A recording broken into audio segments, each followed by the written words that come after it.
got to box again. Well. I already been getting these bet, but now it's time for you to get your just do.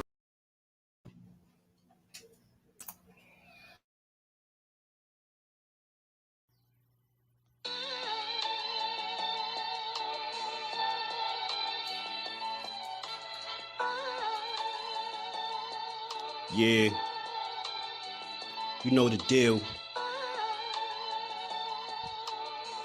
We back again. Yo.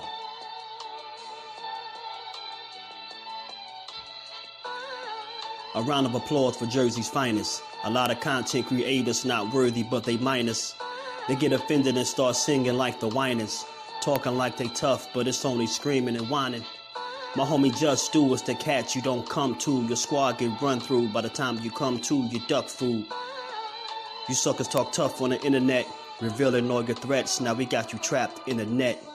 JusDueBoxing be on this grind, y'all better hustle up.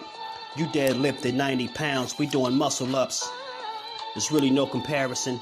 His voice sound like a derringer. Throwing a towel is just embarrassing. My dog Just very philosophical and psychological, and he mixed it all with good boxing news. These YouTubers feel like Bishop, I guess they got the juice, but it's lonely at the top to Just to feel like child abuse. Be respectful, he don't want to talk wild and loose. If you can't relate, you get dismissed like a mild dispute. Hide the truth, wide beyond views. You lose your life when you collide with dude. It's JusDueBoxing. All you cowards quit jocking. Kirk is official with no other options. Yeah, yo.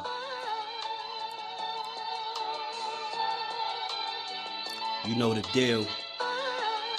Judah Ben, we in the spot. JusDueBoxing, yeah.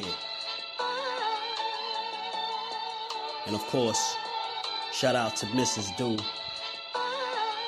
holding the whole family down. Word 'em up, word 'em up.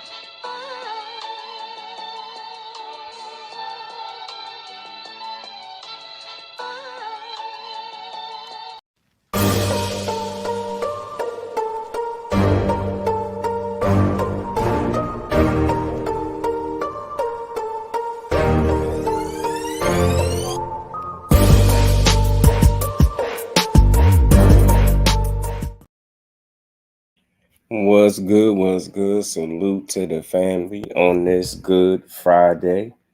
We are back to get boxing. It's JusDueBoxing, closing out the week strong, man. It's been a quick week, man. Quick week of boxing, man. Quick week of boxing builds, man.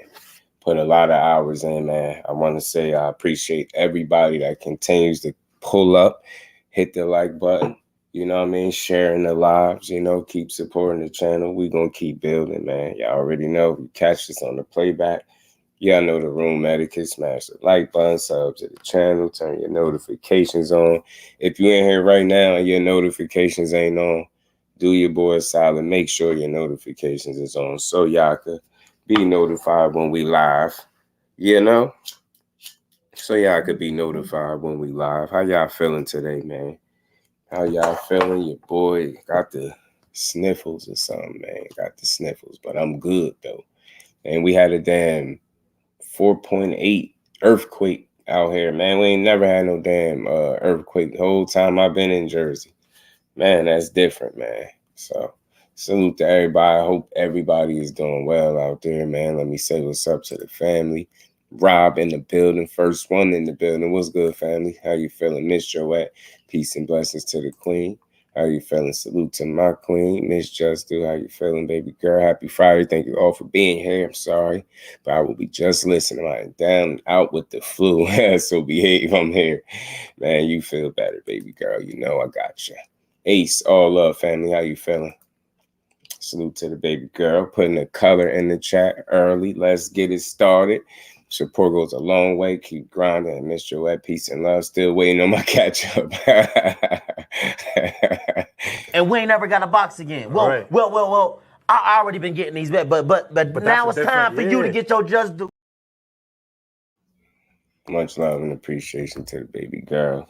Supporting her, man. You know, appreciate you.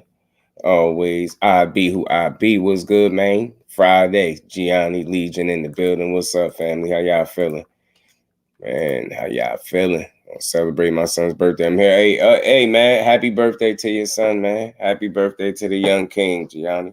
Appreciate you stopping through on your son's birthday. I know how that goes, man. Much love to you, bro. And again, happy birthday to your young king. Trey Skills in the building. Putting that color in the chat as well. What's good with it, Trey? How you feeling, bro? And we ain't never got to box again. Well. I already been getting these bet, but now it's time for you to get your just do. Salute to you, fam. Verse Havoc in the building. Deep for the win in the building. How y'all feeling, man? Aisha, peace and blessings to the queen. Always supporting the channel. Appreciate you as always. Salute to y'all, man. The queen's always holding it down. Barbara D, peace and blessings, queen. Mike, my guy, how you feeling? Yeah, I'm out here in Jersey. D for the win. Man, you do it. What did you feel it too? Did you feel the earthquake, D?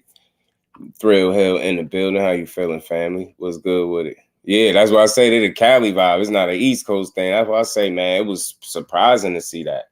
You get what I'm saying? Or to feel that even happened. I'm sitting here looking around, the house shaking. I'm like, what the hell going on out here? Lonnie Lee, the JBT family is in the building. Always supporting the grind. Salute to you. Tony Evangelos Williams Jr. How you feeling, queen?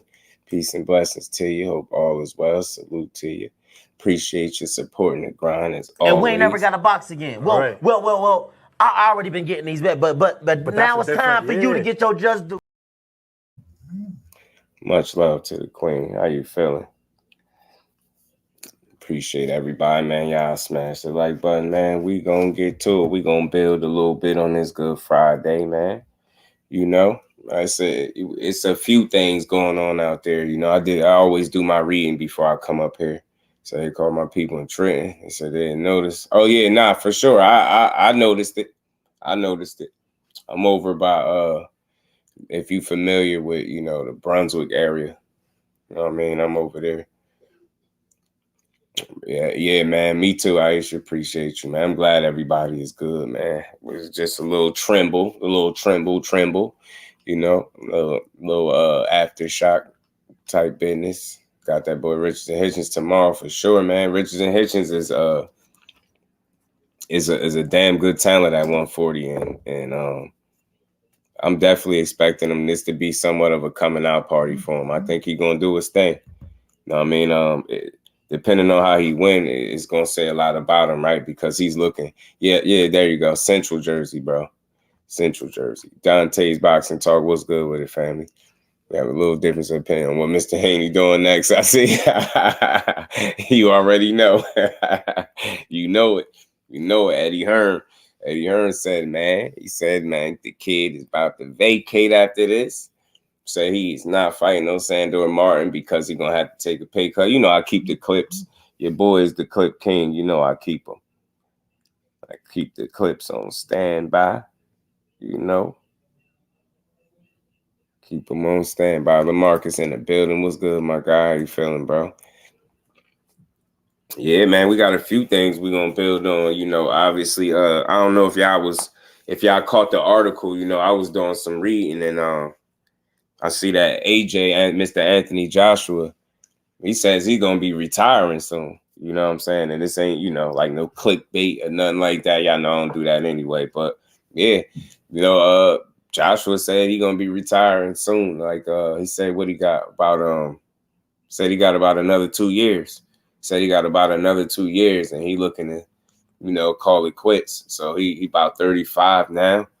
So, you know, he'll be 37. And he said, yeah, that's gonna be the age he called it quits. So we're gonna see. I know he's looking, as per the article I just read before I got up here, he's looking to he's looking to fight the winner of Usyk and Fury, obviously. And I think that's the only fight that really, really, truly makes sense for him right now. You know what I'm saying? What else is there? He's not going to fight Wilder. We already know that. Wilder fighting Zane. He just, you know, he being Anthony Joshua just knocked out Ngannou. So, you know, we definitely ain't going to get no Wilder Joshua action. But, in the meantime, I think in between time, he gonna be sitting there patiently waiting, I think, in the win to see what's gonna take place out of the winner of Usyk and Fury. And like I said, the way Anthony Joshua has been looking, and recently in fights, you've seen him looking like he got a bit of his confidence back, right? Look like he getting back closer to what his identity is as a fighter. You get what I'm saying? So you felt that earthquake this morning. You felt that Barber Day was crazy, right? Like, all my years of living, I ain't never, especially not out here. Definitely got paid already. Facts. And they touched on that. Y'all give me 2 seconds. Y'all hit the like button. Let me go grab some water. Y'all smash the like button. We gonna get it started.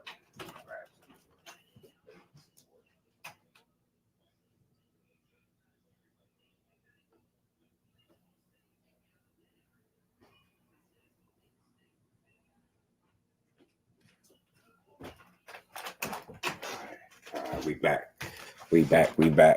back. Appreciate y'all. Just had to grab some water real fast. But yeah, they was talking about his net worth and him being worth about what, 200 million or something like that.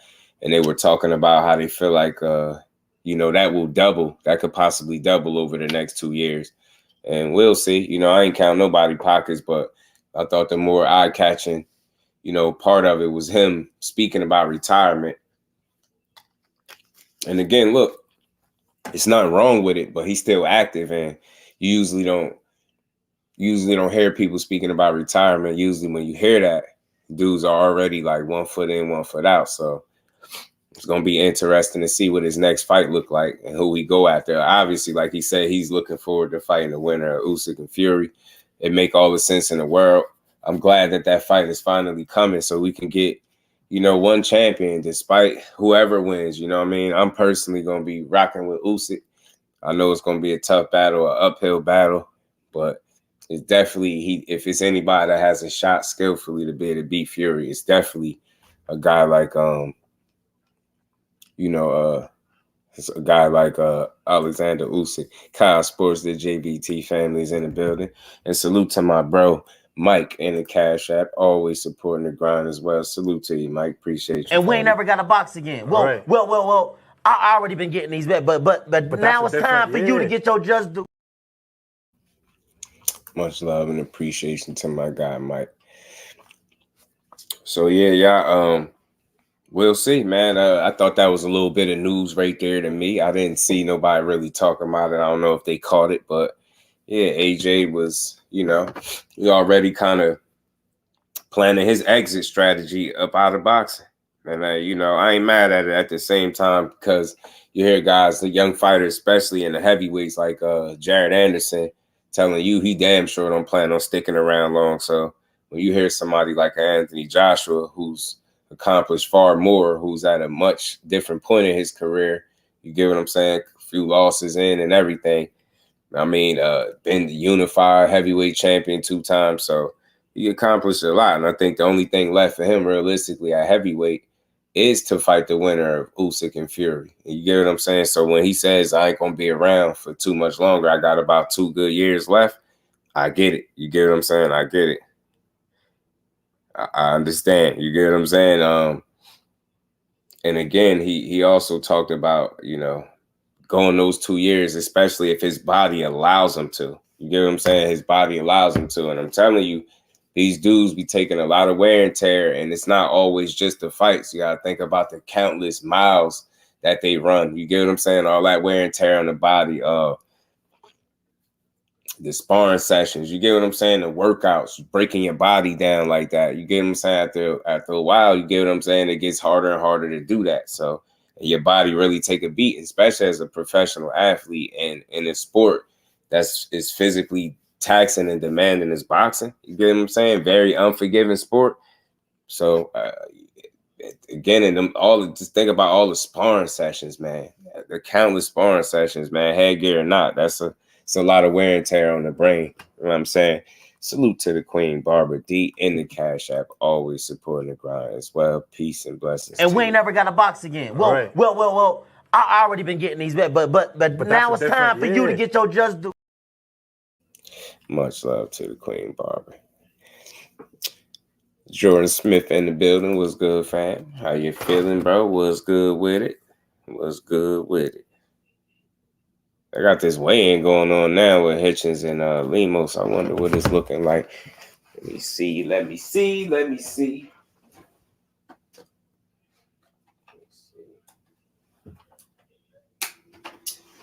I know Hitchins look like he ready to go. I can't wait to see that. This is a fight I'm definitely going to want to see. Telling him, I really think tomorrow could be his coming out party, and I hope he make me a truth teller tomorrow. Hope he don't make me out to be no liar. I'm going to turn it down. I'm going to peek in on this weigh-in, y'all, while we chopping it up, man.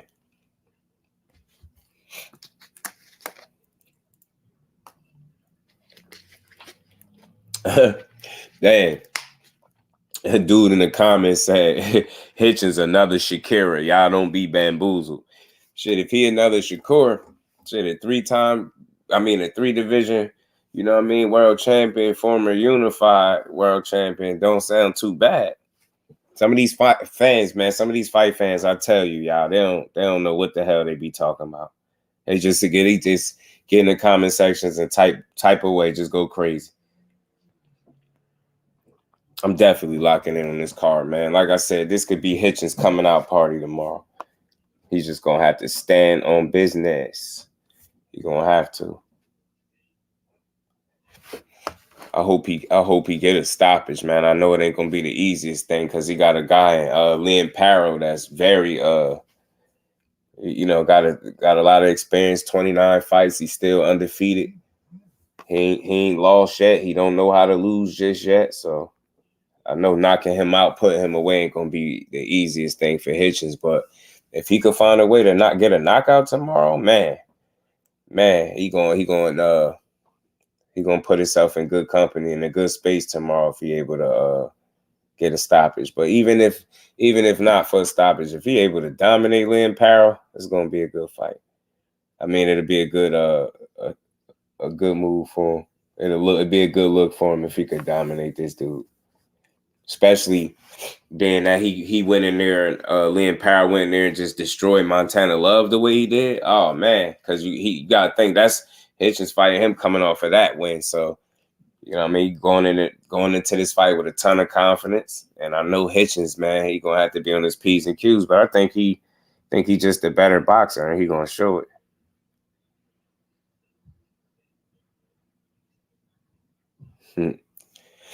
That man climbing between the ropes. I got respect for him. Yeah, people just be, we real fight fans and junkies and boxing die hard. So we just appreciate the sport far more than a lot of these drive-by trolls that be typing. But yeah, y'all. So I wasn't gonna spend too much time on AJ, but I did think that I thought that was something that was interesting, man. The fact that this dude is planning on retiring in the next couple years. So we'll see what fights he end up getting there. Personally, I think the winner of him fighting the winner of Usyk and Fury make, again, all the sense in the world, and I would love to see it. Again, if it's Usyk, somehow Usyk is able to beat Tyson Fury and he got to fight that dude for a third time, that's going to be all bad for him. But I'll say this, the way he's been looking, I don't know. He might make it a closer fight. You know what I'm saying? He did look better in the rematch against Usyk, but I just think Usyk got the kind of style that's going to always trouble AJ. And if AJ don't knock him out, he's not going to outbox him. So that's the issue with fighting Usyk. More than likely, there's not going to be no outboxing of Alexander Usyk. You're going to have to stretch him. You know what I'm saying? But he is getting older. He is vulnerable to the body, I believe. And anything can happen. Like I said, with Joshua being a lot more focused and seeming to recapture some of that confidence and that identity in terms of knowing who he should be inside the ring, it's gonna work wonders for him. You know what I'm saying? It's gonna work wonders. I had McQueen in the building, Cornelius in the building. What's good with it, family? What's good, player? Adam in the building. How you feeling, fam? Trying to see Santos versus Tank. Trying to gauge Tank IQ. Both possess the same skills. So I just about wonder how Tank would deal with the size disadvantage. You talking about De Los Santos, Jordan? Frank Sanchez versus Agate Caballero. Yeah, it's set. Yeah, I talked about that a while back too, Adam, when they first talked about it. Yeah, that's going to be a good fight. That's going to be a good fight for sure. Caballero and Frank Sanchez. It's a good scrap. Both guys could fight. Like you said, undefeated. Good one. Ben Davidson's been crafting good game plans. He very good game plans. I believe he could draw something up for AJ that will afford him success. I think so too, bro. Supersize American. Yeah, Ben Davidson got his boy Joshua sharp. He got him sharp. Oh, okay, De Los Santos. Yeah, I get it. Listen, De Los Santos, like I said, he gonna make some fun fights moving forward. You know what I'm saying? Obviously, against Shakur wasn't the last we was gonna see of him, but I don't know if you was hip though, Jordan. He's supposed to be on the Tank undercard, and he's supposed to be fighting Rayo in a rematch. So Rayo and De Los Santos supposed to be running it back on the Tank undercard. So that's a banger. You know what I'm saying? I know, it's a fair amount of people that's picking De Los Santos to stop him again, but I think Rayo gonna approach this fight a lot smarter this time around. Yep, Sanchez versus Caballero.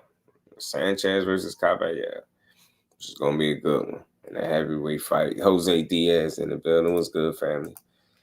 Saying that heavyweight fight, somebody is getting knocked out. I'm telling you, it's a very good chance somebody gets stretched. Frank Sanchez could punch when he sit down on his shots too. He got a little umph behind his shots too. And they heavyweight, so at the end of the day, they all could punch to a certain degree. Them heavyweights just different, but we got some action, man. That's good. We got some, some fights finally happening in the heavyweight division. And I know my boy Wilder got a dangerous fight coming up with Big Bang. Man, that's about as dangerous as it could come, coming off a loss. You know what I'm saying? That's about as dangerous as it coming off a loss. All things, what's good with the family? How you feeling?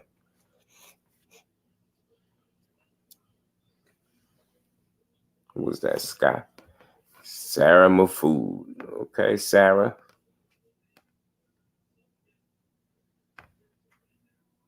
Sky Nicholson. It's gonna be a good fight, man. This is gonna be a decent card tomorrow.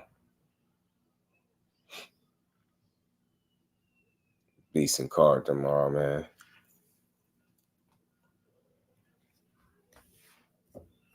But let's keep rolling, y'all. Yeah, pardon me. I'm peeking at the weigh-in too, so y'all hear me speaking about the weigh-in. They got Scott Nicholson and Sarah Mafood stepping on the scales. They both made weight.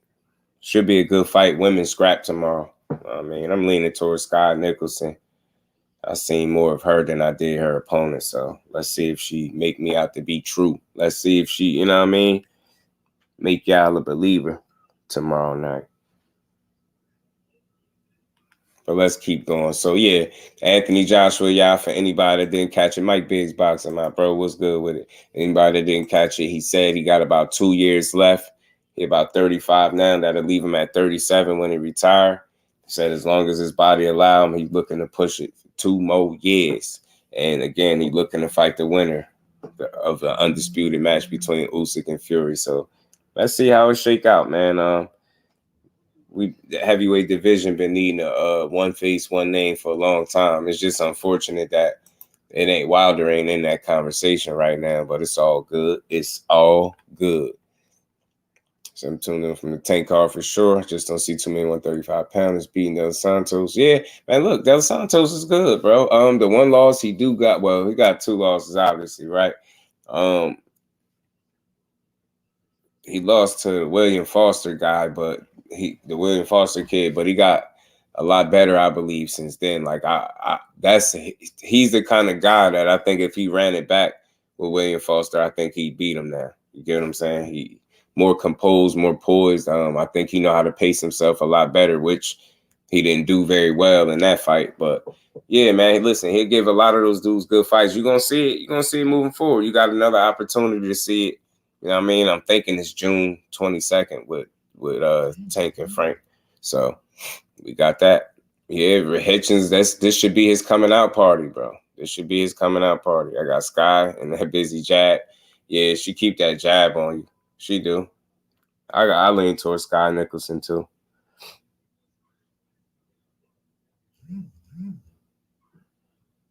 I can't wait to see this. It's gonna be a good one. It's gonna be a good one. Upper Echelon, what's good with it, family? How you feeling, bro? Salute to you. Did you say Marcos Maidana? Did I just see a Marcos Maidana sighting, yeah? Did we just see a Marcos Maidana sighting? Yeah, but let's keep on rolling. So we'll see what happens with the heavyweight picture, man, when it shapes out. We'll see if Anthony Joshua makes it to his ideal age of 37 and retire, because that's what he said. So we'll see. We'll see. But let's keep on rolling, man. Let's keep rolling. What else I'm looking for? Eddie, where are you? Looking for this joint with Eddie.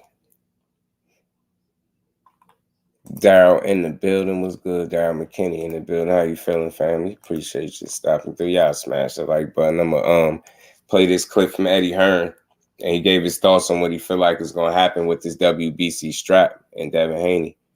Do you beat Subriel Matias? That ain't the one. Hold on, y'all. I gotta get it. April 20, I'll get it right in a minute. Yeah. The WBC belt is going to become vacant, right? And Sandor Martin v. someone is going to take place. You really think Devin will vacate? 100%. He ain't going to fight Sandor Martin.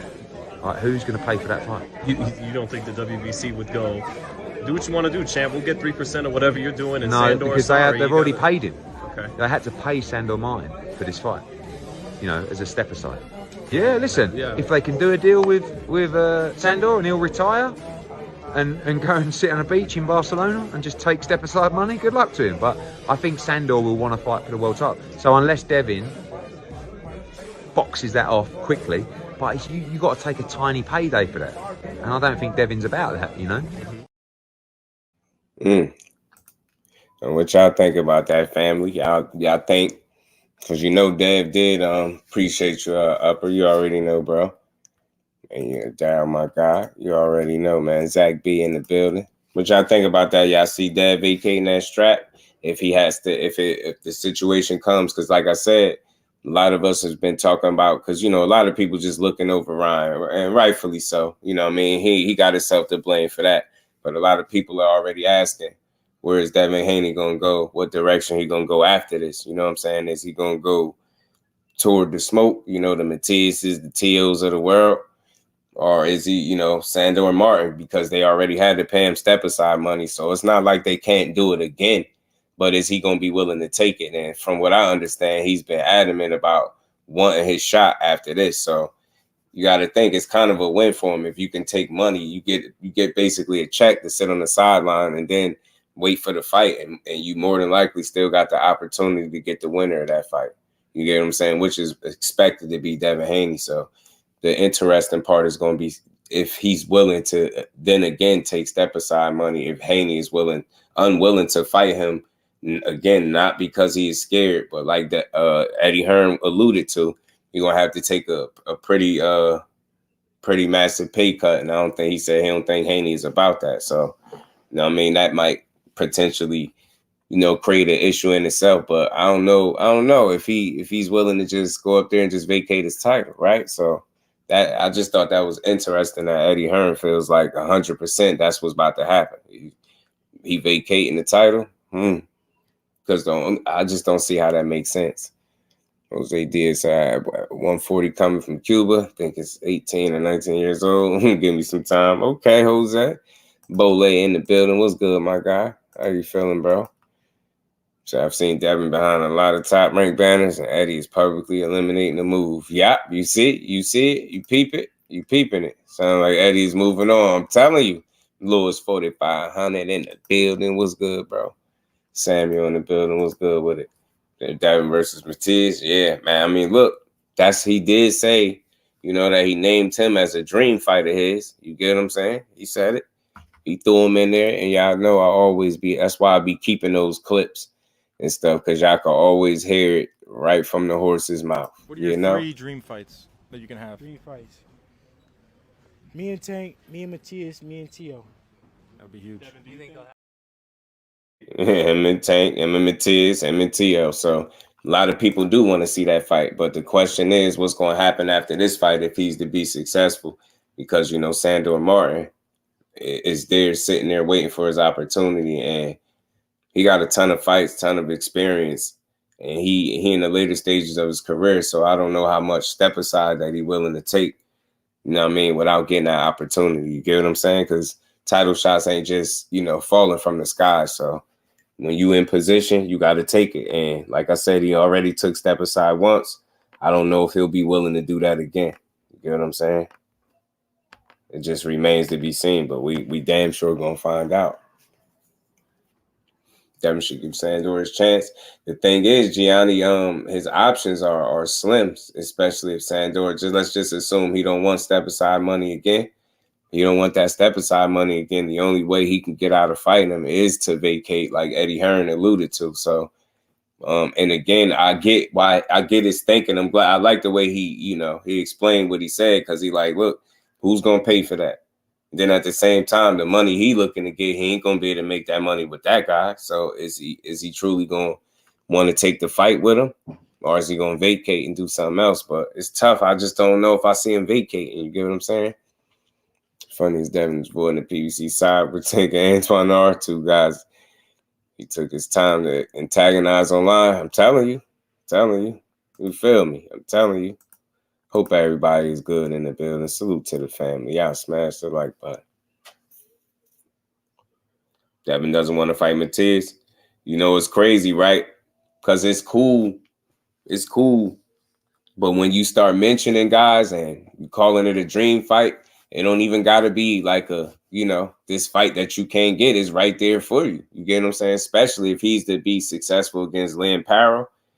You get what I'm saying? And I see some people calling for Matias and Pitbull as well. So 140 just got very interesting with Pitbull knocking Rolly out. You know what I'm saying? Devin doesn't want to fight. I'm telling you, he would destroy TL. I still got it.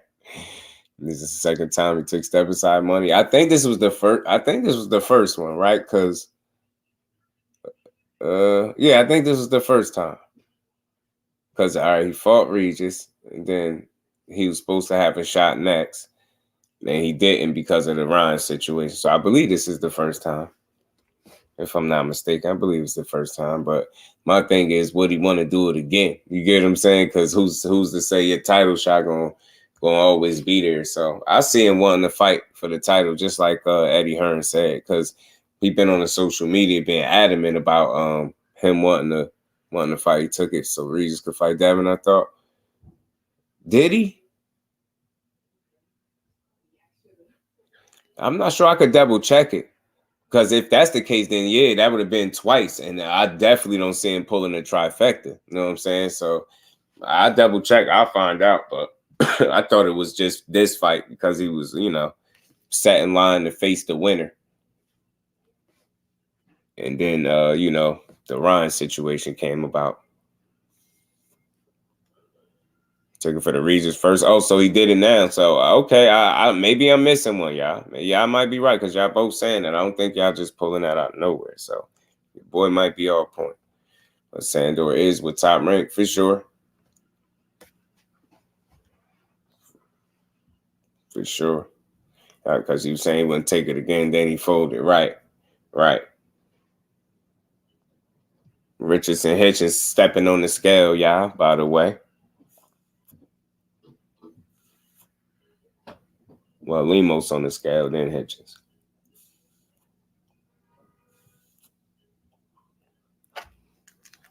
Lemos 138.4, y'all. We 138.4.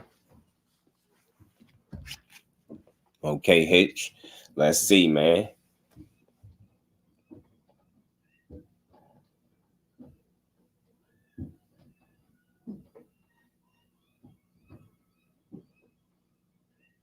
$139.8 for Hitchins.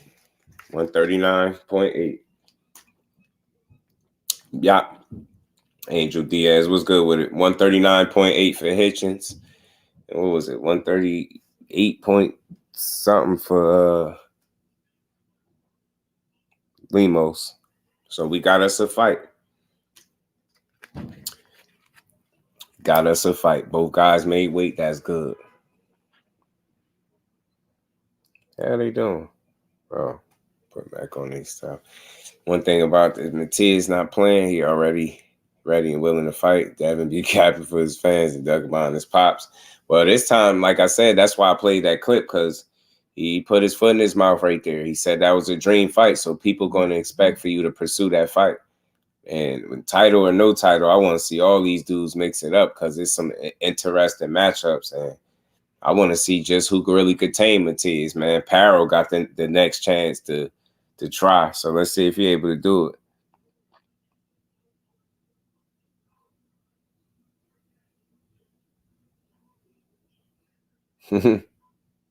Lemos got that ice cold stare. Part twice was good with it. Said you heard what Bozy said. Don't mess with Texas in the building. What you talking about being willing to train Spence?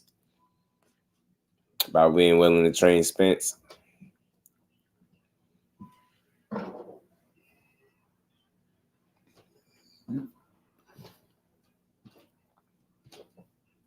IBF Junior welterweight world title.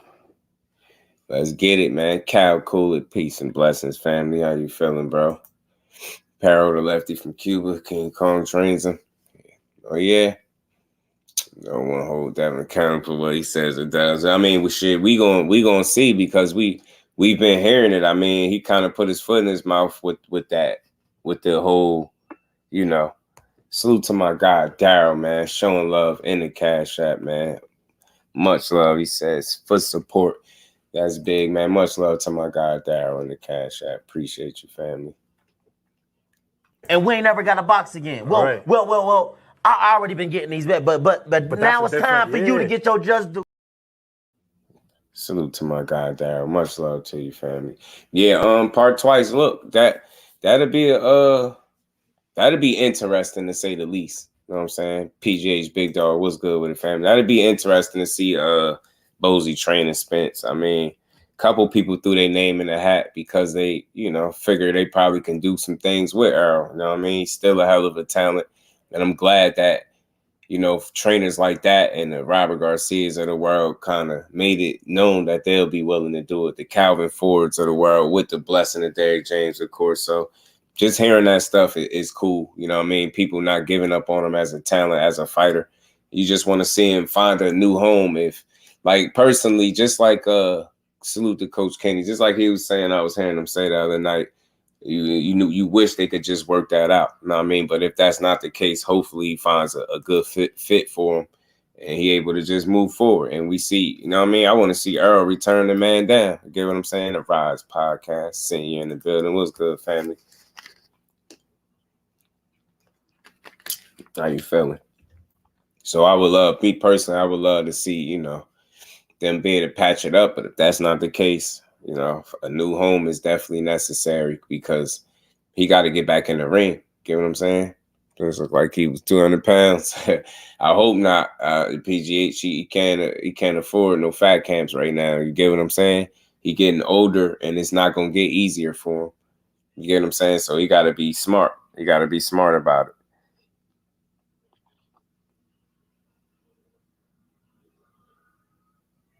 They got my boy Ray Ford. Shout out to Jersey. They got Ray Ford in the building. They got Ray Ford in the building. But yeah, Spence don't need another fat camp, man, at all. He just don't need it.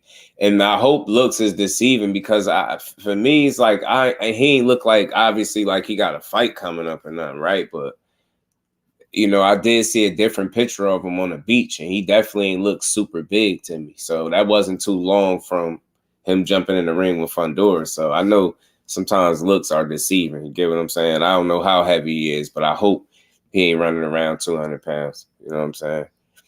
Jose was good with it, fam. He said, I doubt he would. Too much to prove in lightweight. Who that? I think it was his jacket because we just saw pics of him on vacation. He was fit. That's what I'm saying, Miss Joey. I remember the pictures of him on the beach. He looked like he was in some pretty decent shape. You know what I'm saying? I hear he been shaking loose, but I think he got to find a new gym and all that. Yeah, matter of fact, somebody caught him walking into a regular type gym to work out. And you know what I'm saying? So I forgot a video had surfaced to him doing that. And that's why people started putting two and two together, and they figured he wasn't with Derek, because if he was, he wouldn't be working out. And, just like regular gyms what other people frequent. Oh, you talking about you talking about for Haney? Yeah, Eddie Hearn feels like Haney is going to vacate the WBC strap at 140 next after this fight with Ryan. Of course, he's expecting him. I got you, Jose. I bring you up to speed. Of course, he's expecting him to beat Ryan, but he's saying they already paid Sandor Mar step aside money, and he don't think he's gonna want to step aside again. And from what we understand, salute to the ladies bringing me back up to par. This would be his second time already taking step aside. So I would think he wouldn't want to do it a third time, and he would want a shot at the title. But Eddie Hearn feels like 100% that Haney, because of that fight, is not going to make the money that he's looking for. He going 100% vacate the title. So for me, we got to wait and see, because Haney did say at first he didn't want to chase Undisputed at 140, but he more recently changed his mind.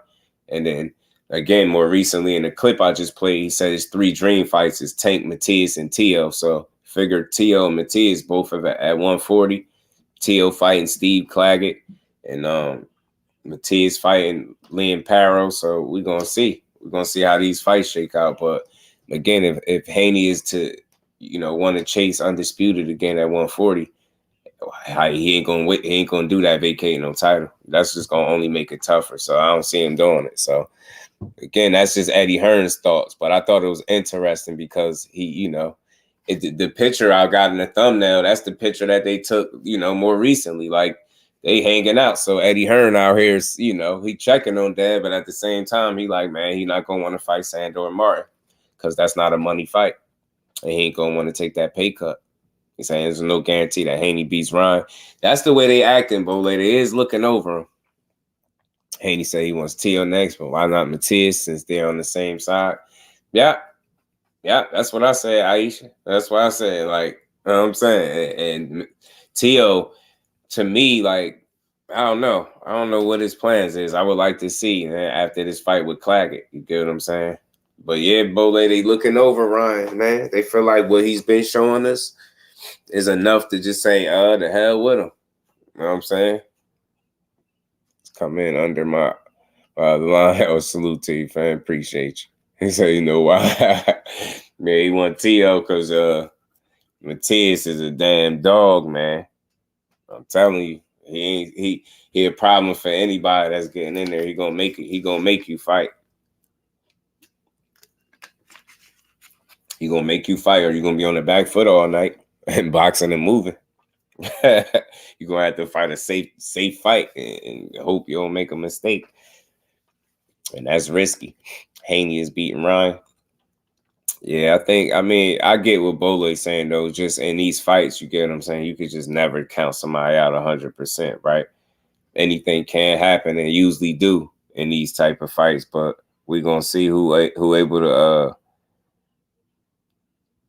maintain their composure and get the win. Again, I obviously lean towards Haney for obvious reasons, bro. Just level of discipline, focus, taking things very serious. That still don't mean you can't get caught and lose or something like that.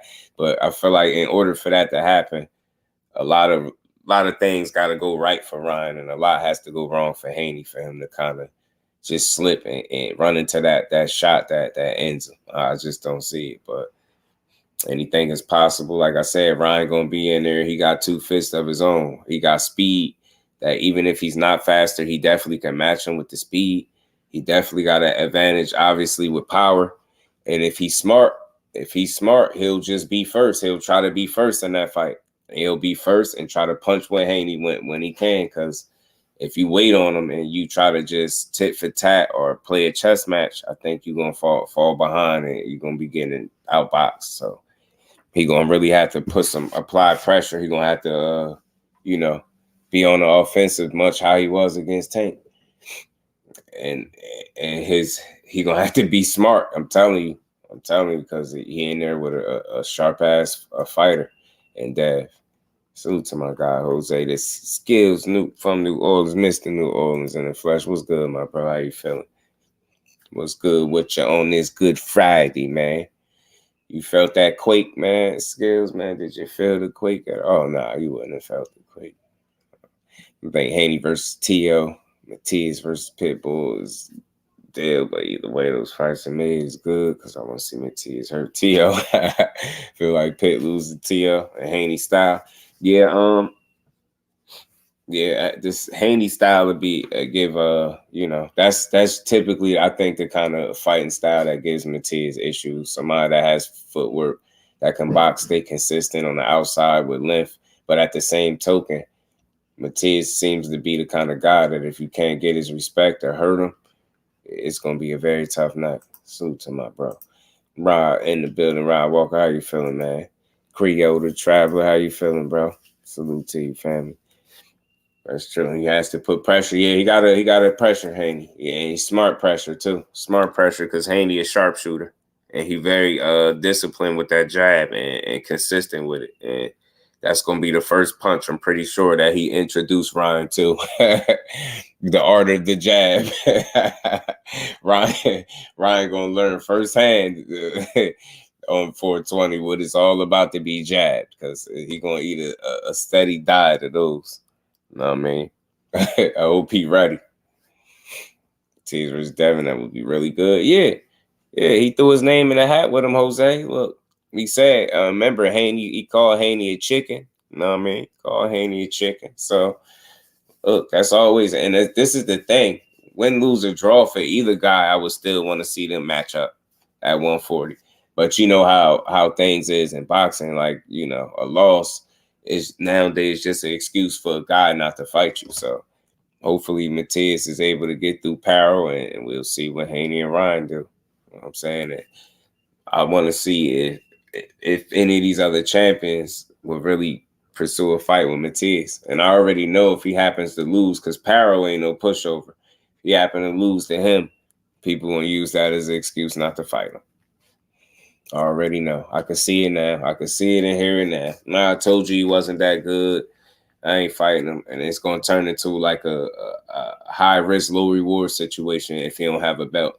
So that's why I say it's important for a guy like Matias to continue to win and keep hold of that strap, because that's one less reason for people, or one less excuse people can make not fighting them. High risk, low reward. You can't do that when you got a title.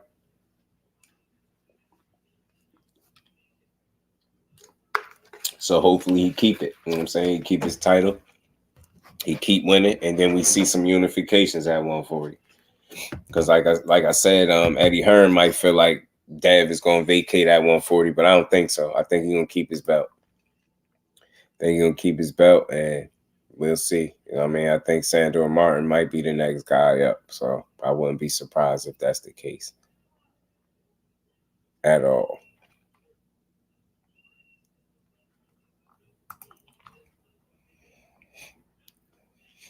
So Hitchins, if he wins, is he facing a winner of Paris and Matias? Just a guess. I know I was listening to him talk, Bole, in the interview earlier that I was going to play a little short interview, little clip.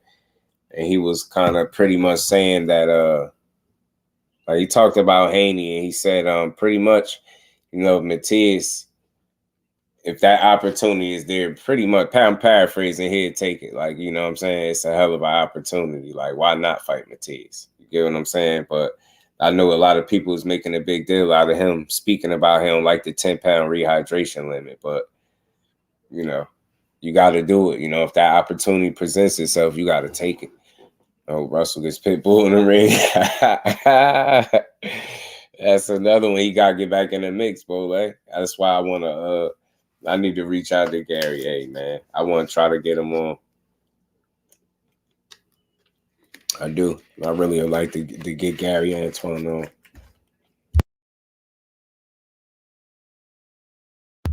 I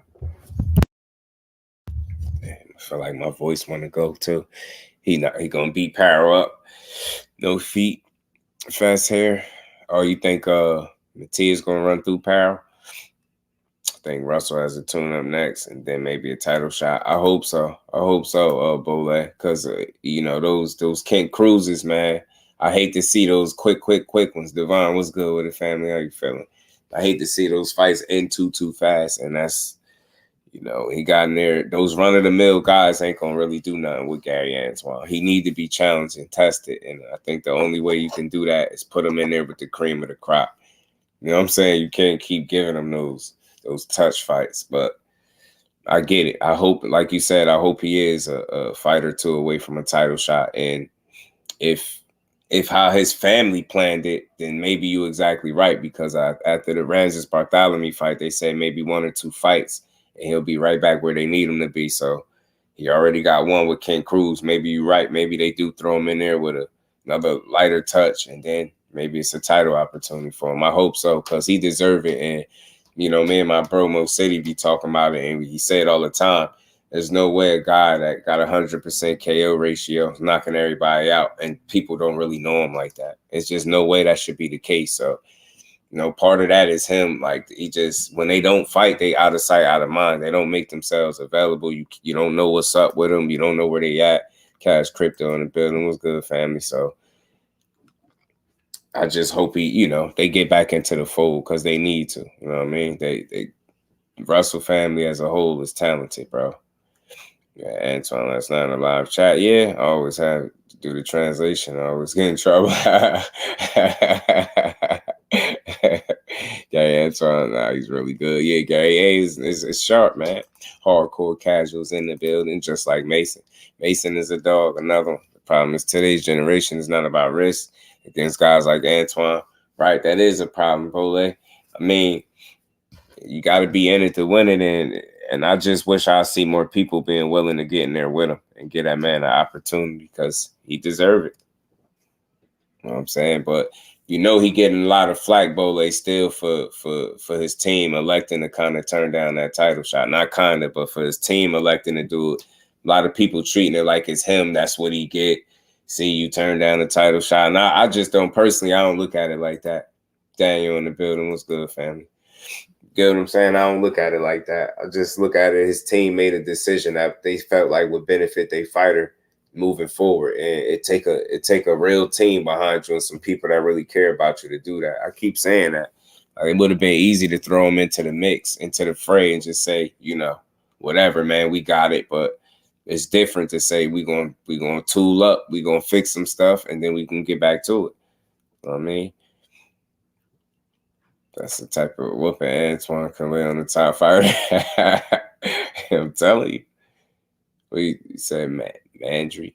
What you talking about, man? Freddie Bole? Bro, Bud Tank for the zone cross promotion. Let's cook. Hey, man, that'd be fun. That'd be fun. But who they gonna fight is the problem. Does the zone got somebody Tank to fight? I don't think so. I don't know about they 35ers. I don't know. I don't think Eddie Hearn got no 35ers for Tank. I know Oscar got a couple. Yeah, man, Freddie. I figured you was talking about him. Yeah. Oh, yeah, he absolutely dismantled him. Yeah, man, Gary, because again, Bole, I think they underestimate what he is. I'm going to keep saying it until I'm showing otherwise. You know what I mean? Gary Antoine Russell, in my opinion, got more layers than what people think. You know what I'm saying? I don't think you've seen his complete bag, but at the same time, what he does show from a fight-to-fight basis is very problematic for people. You get what I'm saying? Because he can box with the fighting, and he has the feet to be able to get in close. You get what I'm saying? You can't say he got no bad feet. He athletic. He got speed. He got power. You get what I'm saying? Obviously, got IQ. The Russell family is some known fighters, so they got talent. So he just he got that kind of style that could, you know, if you ain't prepared to deal with him, he gonna make it a long night for you or a short one.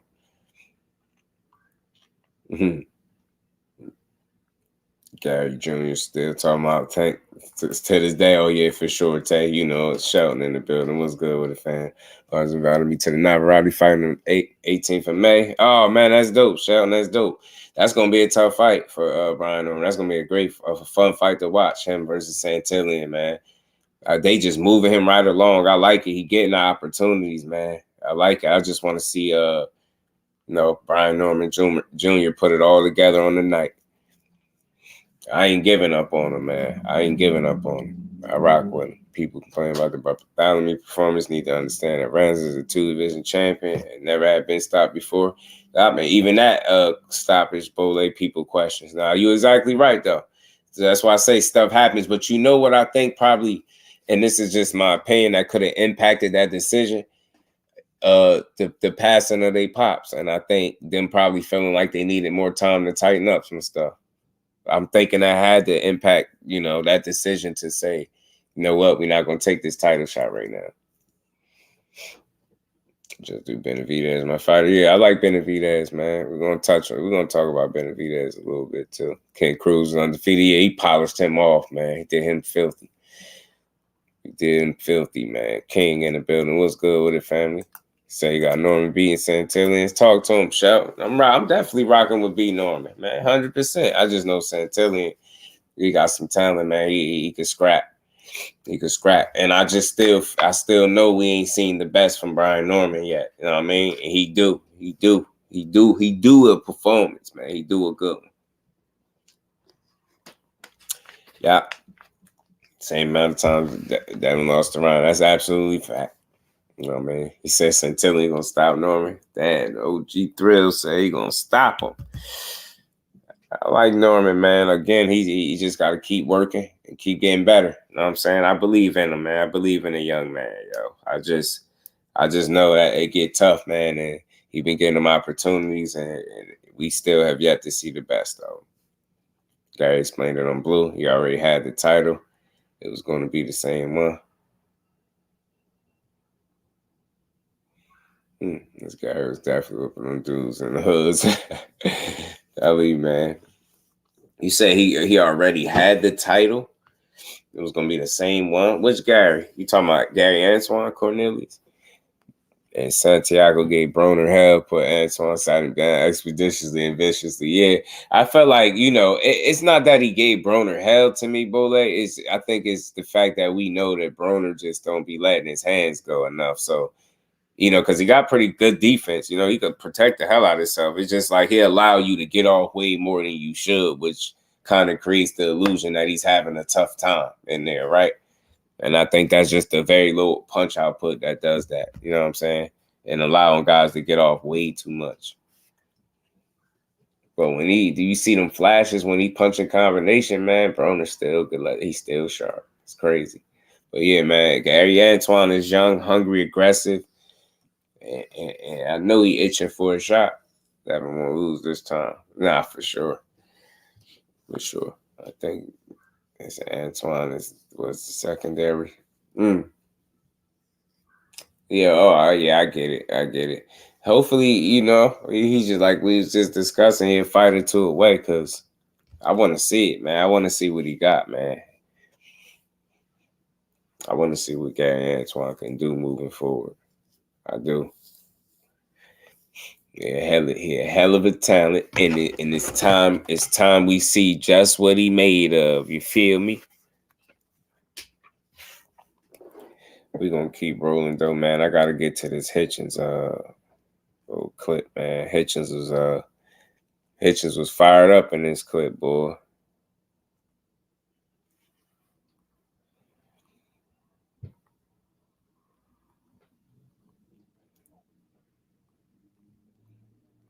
Where is it? What is it? Oh, there it go. Have a great one. I have David Morrell. Have to translate everybody. Oh, salute to Jose Diaz, man. Shout out to David Morrell, man. Tell him Just Do say what up, chant. You know what I'm saying? There's no reason he shouldn't get at least a shot. Absolutely, bro. There's no reason. There's no excuse for it. We ain't trying to hear it, and we advocates for him getting his shot. Because we want to see him get his just due. You heard me. You heard me.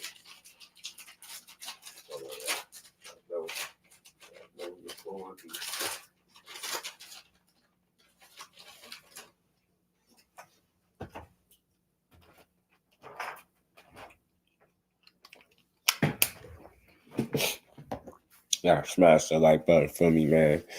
So I'm saying, oh, I got that. Guy had taken the fight. It would have been for the interim title, which guy already had. All right, appreciate that, Shelton. It makes sense. That's what Cornelius was just saying. Appreciate you, Cornelius. I got you. I got you. He already had it. So, and see, but this is the thing, family. That's something out there. Y'all just put me on to something. I didn't realize that. I really didn't. I didn't realize that. So think about how many other people didn't realize that. They felt like it was just, you know what I mean? I didn't even take that into account at all. Andrew Gray in the building. What's good, family? Fight game in the building. How you feeling? So it's a hell of a lot of people that's unaware that I'm pretty sure. With BJ33, what's good, fam? That's crazy. Maybe that's why they felt that they, you know, that they could afford to take that step back. Maybe that's why. You know what I'm saying? They feel like we pretty much fighting for the title we already had. So what sense do it make? I got you, Cornelius. Salute to you and Sheldon. I got you. I don't know if those in the amateurs got wins over arguing basketball, twin boxing. You know it. And 3 of them at that, Samuel. So you know it wasn't no fluke. Joe, what's good with it, my guy? I got you, Shelton. Makes sense, bro. A lot of people didn't know that, though. Cool myself. See, that's why the family is dope, man. I don't catch everything, bro. Y'all my eyes for me, too. I mean, just like the ladies brought up the fact that Sandor already took that step aside previously. I forgot about that.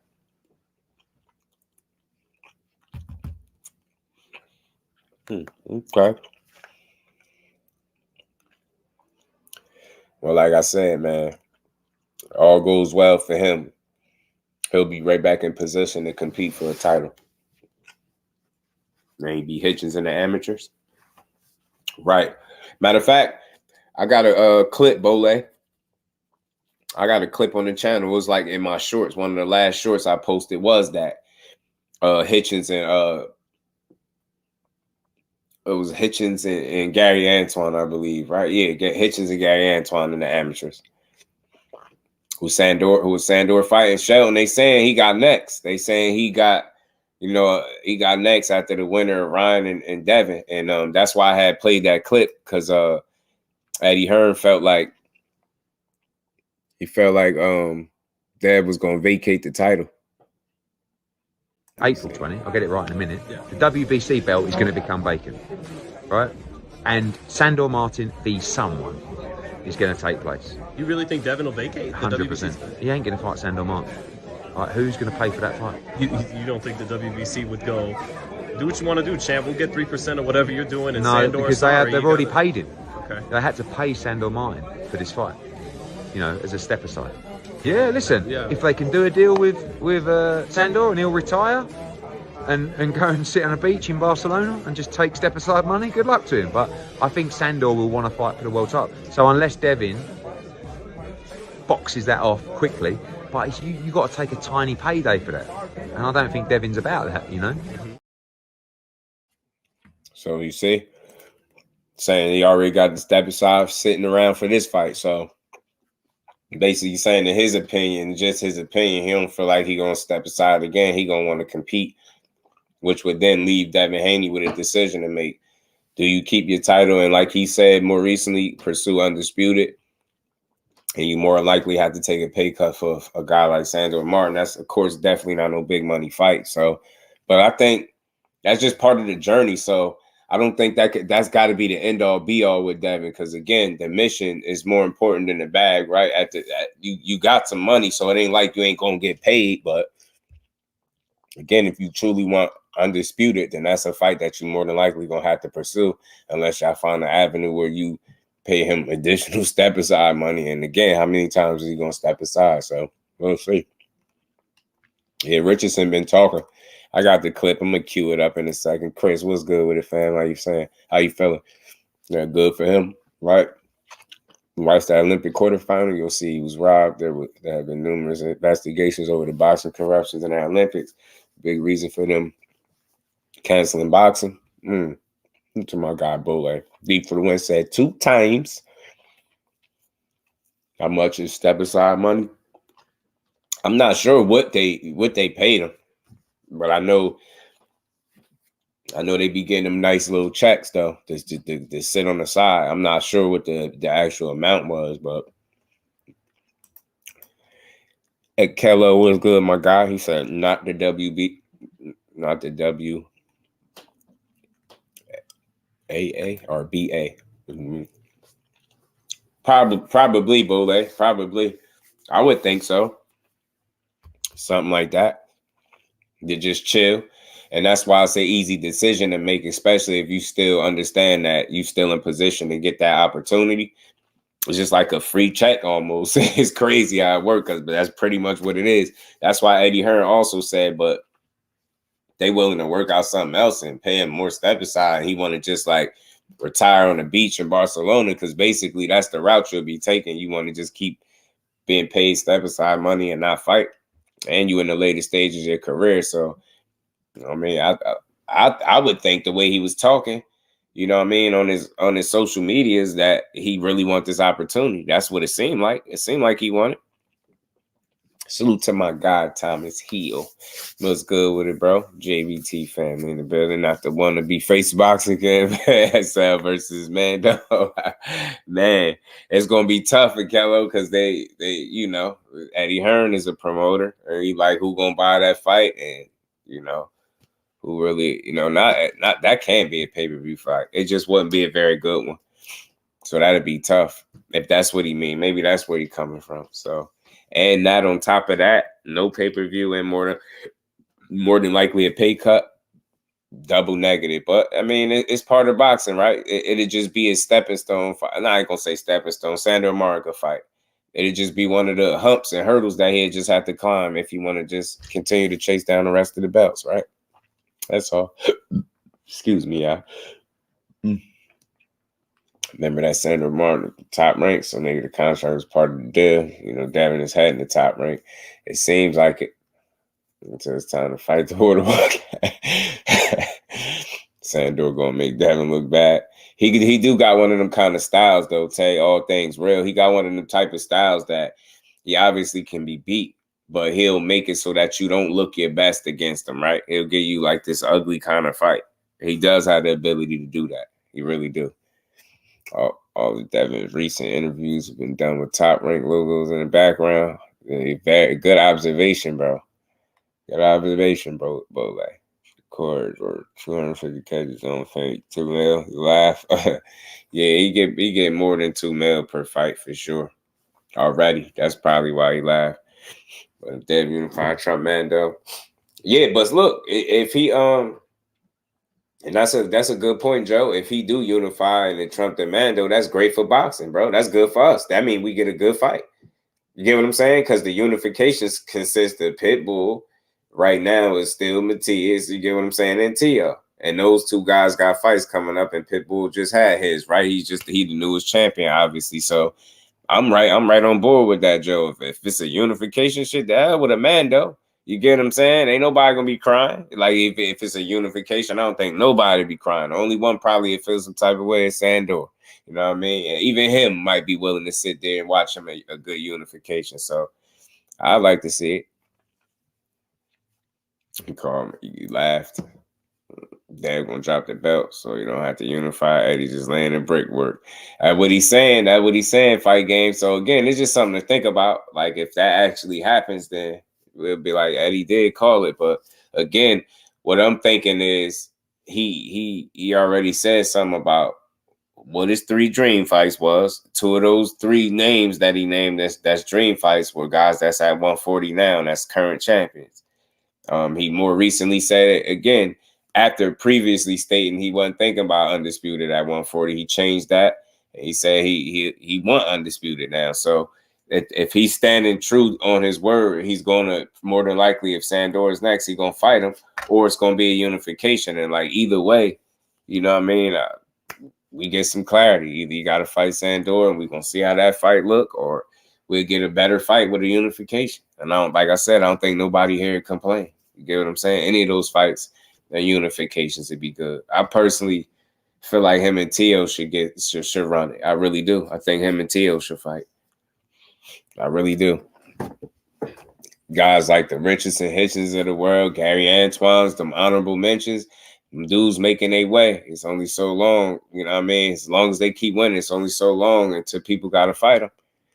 So, you know what I mean? Whatever he do, his next move better be his best move. You get past Ryan, you better make it. You better be smart about it, because it's real smoke at 40. It's a Hitchins from NY Yacht after Matias beats Parra in Puerto Rico. They'll probably put Matias versus Hitchins in MSG. Let's see it, man. Let's see it. So speaking of that, look, man, we're gonna get into this Richardson Hitchins little short interview with Fight Hype. Salute to Fight Hype. And he touched on a few of them things. So we're gonna talk about it. We're gonna play this. Care who he unified with first. Yeah, nah. It's because look, any of them to me, respectfully, even if it was Pitbull, bro, like that would be an entertaining fight because of the styles, the contrasting styles. If it was Tio, they got previous history, they should fight. If it's Matias, obviously that's a fight that people don't think he's gonna go anywhere near. A lot of people say that, so we get that. That's a treat. We win either way if he pursues a unification at the Rhine, and he'll win. You know what I'm saying? He'll stay true to his word. He pursuing undisputed again at 140. Remember, he said he the guy that bullies the bullies when people don't want to step up. You get what I'm saying? That's what he said. That's what he said. You did. Maybe he has to fight Sandor and can unify. At what point can it be too late to unify? And take into consideration how long is he going to be there? You know what I mean? At 40. It's a lot to consider. Africa boxing, his defense too underrated, bro. One of them ones. Yeah, BJ. For sure, bro. I feel like that. I've been watching Africa since he was probably like, I want to say 5 or 6 and those, maybe. So I've been watching him for some years, and I always thought he was talented as hell. You see him continuing to get better, so definitely one of them ones. But let's get into this, man. Salute to Fight Hype. Always got to give credit, man. And this is Richardson Hitchins, man. FightHype.com here with the #1 rated super lightweight in the world by the IBF, my man Richardson Hitchins. Richardson, man, I was getting some Brian Castano vibes up there from Lemos. You think that's a similar kind of Argentinian fighter heading in? I mean, I don't know, man. I don't know. I got to get in there on Saturday and see. When me and box off and we start boxing, I don't know what to expect. That's what Hitchins was saying. Fight game. He was like, man, he ain't no killer, man. He went in a little bit. You gonna hear it. K calls, what it do, family? How you feeling, bro? Y'all smash it like, man. We gonna keep rolling. What he's coming with, everything. I just gotta get in there Saturday. What do you make of like the style contrast? Like a lot of people feel you're great at long range. His game is up close. What do you make of the style contrast in this fight? It's all about who can execute their game plan better.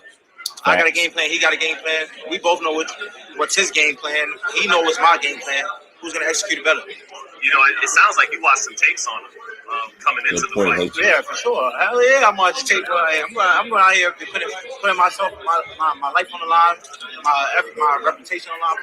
I'm gonna pay attention. Some fighters they almost like brag about hearing like that they from didn't watch the tape on him. But why do you think it's important to watch tape on the man? Just to know. I mean, just to know what you're in for. Just to know what strengths, weaknesses, stuff like that. Yeah. You saw him get hurt. You mentioned you saw him get hurt in some fights. How many fights did you see him get hurt in? I seen him get hurt in like 2 fights. Same thing as Zapata. I've seen Zapata get dropped with a body shot before. Just got fought. Whatever, Dalton Smith for him. So, yeah. You think you hurt him in this fight? Yeah. For sure. I think I heard him in his fight. I hope he heard him. You know, stylistically, man, do you feel like you're starting to turn into a boxer puncher, or are you just more of a pure boxer right now? I'm anything I need to be on that night for victory. I feel like I could be a volume puncher. I could be a precise. I'm gonna do whatever it takes to get the W. Whatever it takes. And that's what it's all about. Him, you know, folding his arms. Yeah, what it do for him. Get the face off. Do you like that kind of energy from you? I mean, we'll see. I mean, that's his smirk. If you feel like he knows something that I don't, hey, then that's good for him. I don't need a smirk. I don't need to do nothing. I'll just come in here and do what I do and fight. I prove myself. Right. Already, we're only 17 fights. I'm still green. Still talk to him. Climbing the ring. Still getting to that level. I don't need 20-something fights, 30-something fights to be headlining my own show. All it took was 15 fights, and I was already with the big boys. So that shows you my skill set right there. I know you know your boxing, not like outside of just yourself. Like, you know the history of the game and everything. Yeah, he's talking that stuff, like man. Next gen, I like popping it. Jorge Castro, you know, all these tough Argentinians. You think that's what that's the type of fighter you're going up against, or he's not quite that? I don't know. I mean, he seems like a real strong, rugged, you know, like come forward, aggressive, throw punches, aggressive with everything on it. That's what it seems like. And what do you think a lot of people making about the Matias stuff? Like, you get people understanding, of course, he wants to rehydrate and be as strong as possible for a killer like Matias, but then other people, well, what do you mean? You know, 10 pounds or not, that's a shot at the world title. You got guys like Devin Haney saying, oh, when have we ever heard of that? Devin Haney's coming in at 165 on fight. Coming at 165. Devin Haney would never go in the ring with.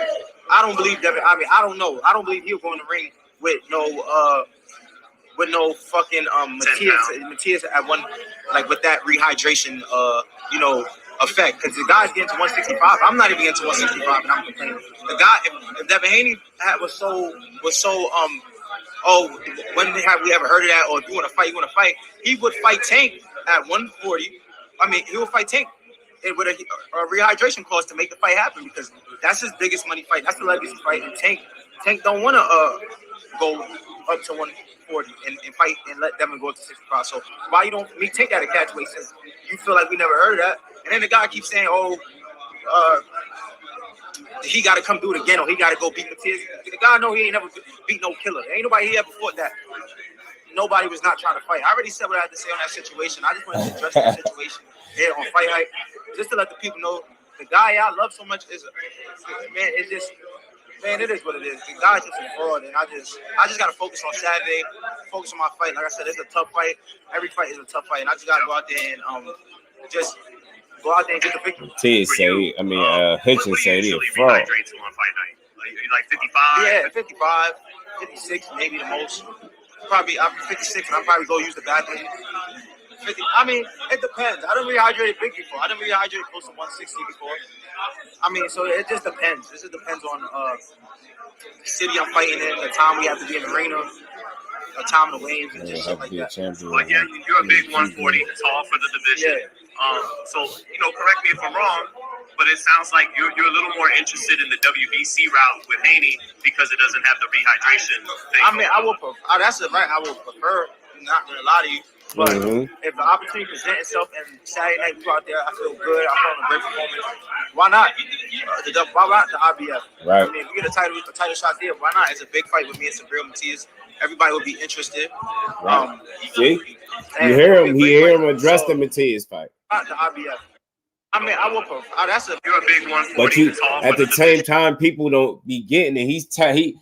When we ask for transparency and guys that keep it real, and then when we get a guy that do it, we don't even identify it because we don't hear what we like to hit, what we want to hear from him. He was being honest. He don't like the 10-pound rehydration, right? Because he want to come in there feeling healthy. And he acknowledged it. Look how honest he was being. He said, especially with a guy that's like a killer, that's dangerous like Matias. He said maybe if it was a guy that, you know, and this was stuff that people were saying, that's because it's Matias, you don't want to do it. Exactly. He keeping it real. He like, yo, that dude is far too dangerous for me to be coming in there less than 100% of myself and fighting him. That's keeping it a buck. It's not what you want to hear, but do you want to hear him lie to you or keep it real? Do you want to hear him? Nah, F it. I'll fight him and then really don't want to do it. He telling you straight up, no, I don't prefer it. I don't prefer to do that because I want to be healthy. I want to be able to rehydrate and be comfortable when I go in there. That's all he's saying. It's like we so like nitpicky about everything. We look for every little reason, every little turn to try to make these dudes out to be like soft or they ain't this, they ain't that. No, he's telling you the real. And again, let's keep it all the way 1,000.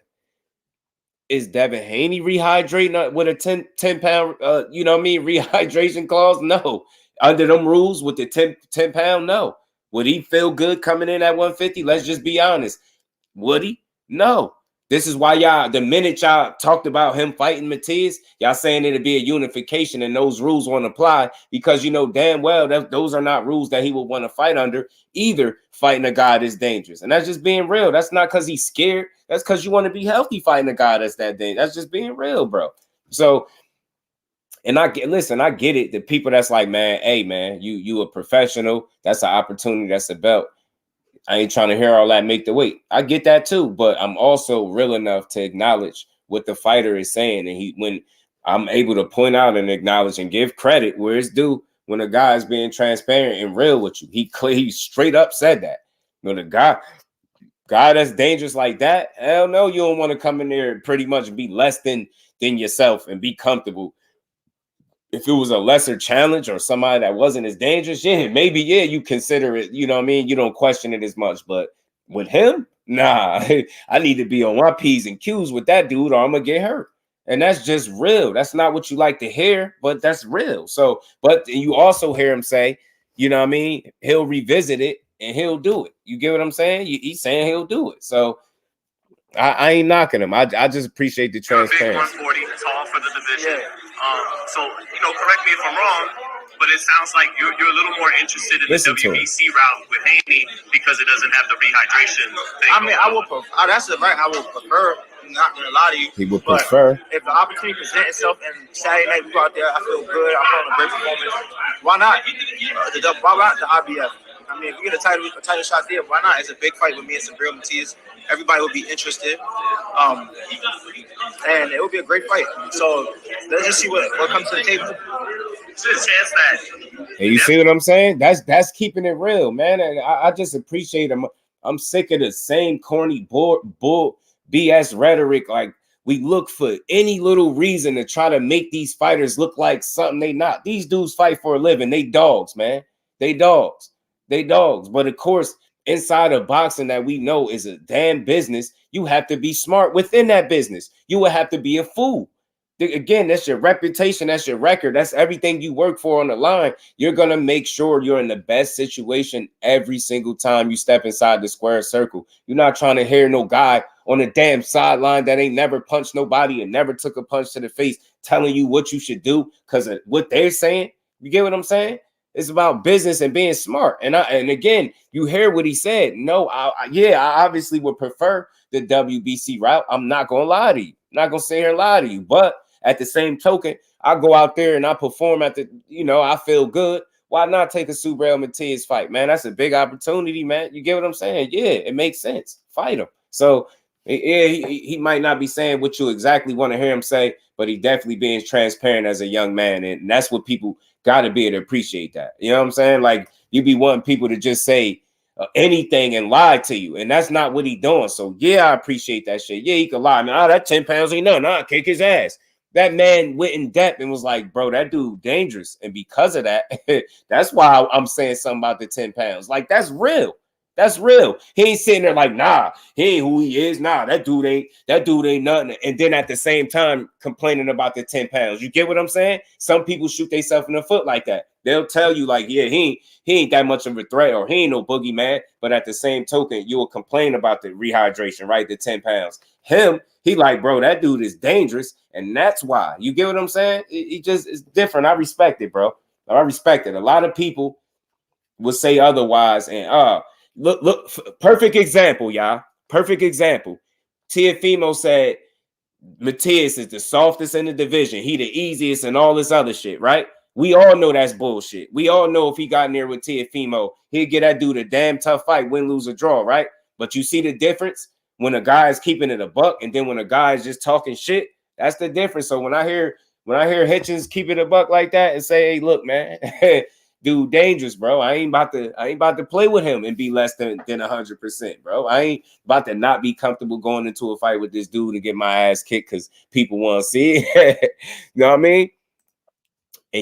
And next gen, you get what I'm saying? He knows that. You get what I'm saying? Fighters need to do nothing to fans to fight these fights. Zach B, that's what I be saying, bro. That's why I always come from a place of understanding, bro, and not just criticizing all the time. That's too easy. Won't you try to hear what he's saying instead? You making excuses. People don't get tired of that same rhetoric. Listen to the man. This is boxing. This shit is for real. This ain't for play. Nah, man, you don't want to go in there feeling like less than yourself, and you got to deal with a guy like Matias that's gonna be on you all night. Nah, bro. Yeah, you want to make sure you're right. And I ain't saying, don't take the fight, but you also hear him say what he prefer. And go out there, feel good. And I'll take the opportunity because it's a big opportunity. That shit is real, bro. That's real. It's refreshing to hear. You get what I'm saying? To hear some truth of Kello instead of somebody lying to you, telling you what you expect them to say. Like, come on, man. And with the Shakur situation being straight up, shouldn't have said it out in the open. Saying how he felt. Facts, right? Next gen, and he tried not to say too much. That's why I respect him too for that. Ashley's corner was good, Cuzzo. How you feeling? Frequent flyer, my guy. I'm late, but I look good. You know it. You know it. Never too late, man. I had to be stern today to our employees. That's what I'm talking about. Rule with that iron fist, Cuzzo. You ain't playing no games. Devin Haney saying he wouldn't fight Tank with a rehydration clause. He already knows it did. Kello, thank you, bro. Thank you. Thank you for making that point. You know what I'm saying? And just making that shit that easy. You get what I'm saying? It's very similar, right? Very similar to that. That's all. And it's not about being scared. It's about being comfortable. Who don't want to be comfortable in a sport where more than likely you're going to be uncomfortable, if you get what I'm trying to say? Fighting, like, that ain't nothing easy about that shit. So at least you want to make sure you feeling your absolute best. And I'm not saying, don't fight him. But I'm saying I understand where he's coming from. No, I don't feel like it's an excuse. He's being real. And that's sometimes people can't identify with that because you're not used to hearing somebody be transparent with you. That's some real stuff to say, bro. And they don't care what the fans are saying. They're not taking the punches. And I'm going to always say that. They're not taking the punches, bro. You know what I mean? Salute to my guy, K. Frequent flyer, my guy. Was good with it. Said Boston. Right, man. But that foot down on him. Totally different tone of discussion from Richardson Hitchins. Yeah, I like this. I like this, though, Bole. I like this response there. You know what I'm saying? I like this response there. I do. I don't have an issue with it. He's just being real, man. Like, you know what Matias is, man. And think about it. So many people would have went the other route and try to discredit what Matias is as a fighter, but at the same time, you know what I mean, would be complaining about getting in there with him. He letting you know, like, that's the reason I said that. Yeah, I prefer to be healthy as well. And that's why he brought up Devin Haney. You're rehydrating to 165. So you don't have to do it because you ain't, you got the WBC strap. Obviously, you ain't on that side of things. But could you do it if you had to do it? That's what I'm saying. Like, that's what forces people to be real. Could your favorite fighter do exactly what Richardson Hitchins is saying he don't want to do? Would your favorite fighter want to do the same? Or do the rules apply differently? You get what I'm saying? So that's all just hypothetically. Put your favorite fighter in that position and say, would he want to do it? Obviously not if you rehydrating at 165. Why? Because you want to be comfortable too. You get what I'm saying? Why? You ain't making 135 no more? Because you want to be comfortable too. Like that. All fighters want to be comfortable. You know what I'm saying? This is what it is. Africa want to be comfortable with not fighting Matias. I don't know. I listen. Time to tell. All I can say is that was recent, right? That's something that he just dropped. I have some understanding, like, in what he's saying, and it makes sense to me. He has a preference because that preference not only would allow him to fight somebody in Devin Haney that he would want to fight, but it will also allow him to come in comfortable like he wants to. You know what I'm saying? So, again, you heard him also say, look, if the opportunity is there, I go out here and feel good. Why not take it? You know what I'm saying? Why not? Because it's a big opportunity. It makes sense what you do. You get what I'm saying? Is there a rehydration clause for this IBF eliminator fight?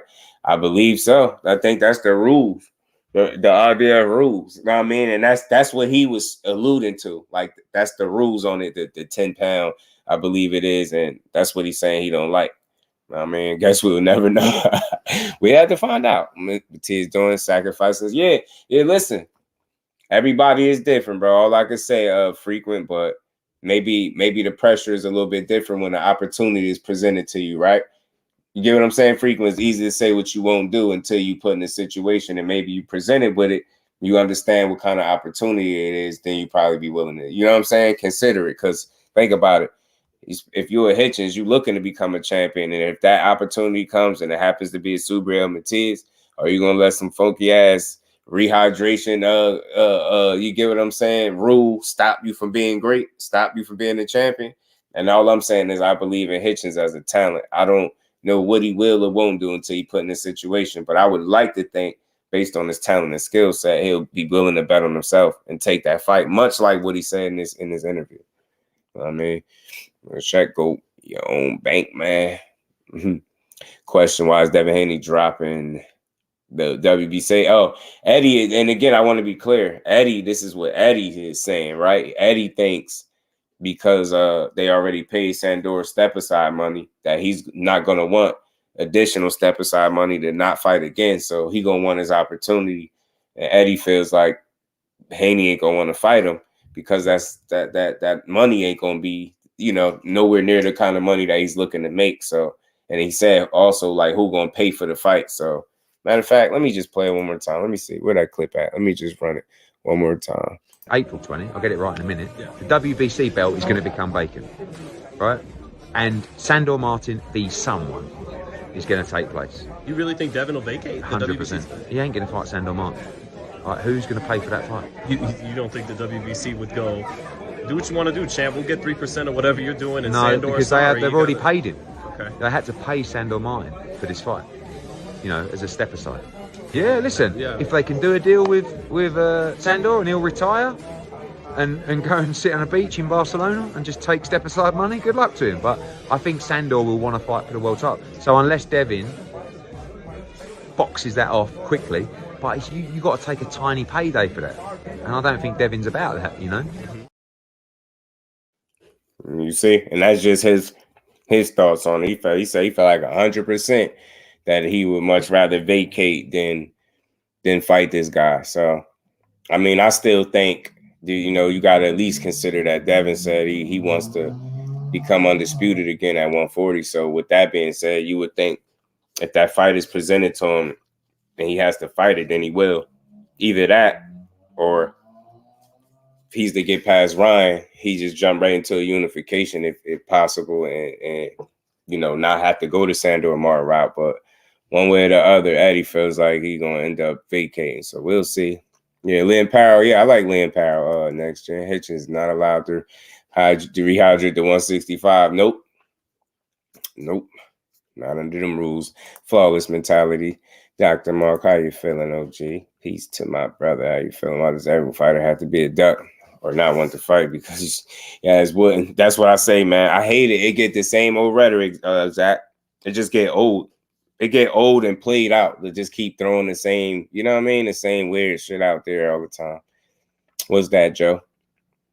Check that link there. The B side, Ryan A side, 55-45 split. I mean, I had heard that initially anyway, and I hear because of the 420 date being a Golden Boy date. I think they had that date locked in. And salute to my guy Dub. He was saying don't be surprised if Ryan got the lion's share because of that reason. So I don't know if that's the case, then I wouldn't be, you know what I mean? It's not surprising. The dude's gonna get paid for sure. Dude's definitely gonna get some money for sure. That they definitely gonna get some monies. They don't go do the right people. Come talk to me. I'm not happy. Oh, so Hearn letting Dev know the faucet ain't flowing like it used to. So who's gonna pay for that fight? Who's gonna pay for the fight? You know what I mean? Oh, he's gonna have to take a massive pay cut, and I don't think Haney's about that. You know what I'm saying? So he just feel like, yo, he ain't gonna want to take no light money. You know what I mean? To fight Sandor Martin. That's all. That's what he's saying. Not that he's scared of him, none of that. He's just like, bro want his bread, and he ain't gonna be able to see that kind of money that he looking to make with no Sandor. You know what I mean? So we'll see. But I think if Dev stays true to his word and he chases down Disputed, he gonna keep his title. You know what I'm saying?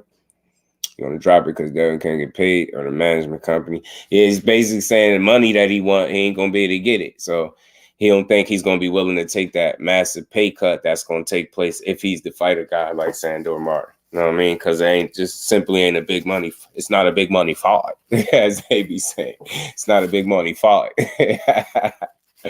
It's not a big money fight. Devin keep his title. He can unify versus Matias without the IBF rehydration clause. Absolutely. Absolutely.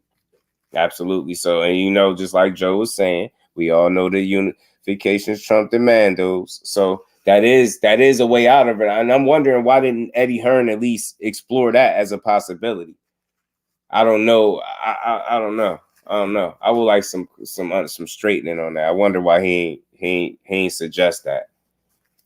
Outer Space said Devin will just say he don't need belts, like Tank said. We'll see. I don't know, man. I mean, shit, if he say that, he'll be saying it like he said it, right? Because he definitely ain't Tank. See, Tank was able to say that because it's obvious, right? He definitely don't need belts to move the needle because he essentially is the needle. So their situation is totally different. And as you've seen, Dev has always used the belts, you know, like some leverage and marketing. So I don't necessarily see him doing that. But we'll see. Anything can happen, right? But I think he'll want to hold on to his belt. And if that means fight Sandor Martin, then so be it. So we're going to see. We'll see. Time will tell. Time will tell. We're going to find out. We already go to 147, bro. They like the Barrios fight up there. They like the Barrios fight, you know? Like that Barrios fight at 147. So that's respect though, because Ryan could have 60-40 his ass. Right. No, he really feel favorite fighter. Willie D put those fights on. 55 Holmes. Abdul Wahid. Because they faking, bro. Two different messages. Dad say he's trying to get the belts. Eddie say he's dropping it. And the thing is funny because Eddie was just with him. They taking pictures. He said Eddie came to check on him, see how he doing. But you better make sure you check Eddie's recent interviews because he out here talking about you gonna drop the belts, champ.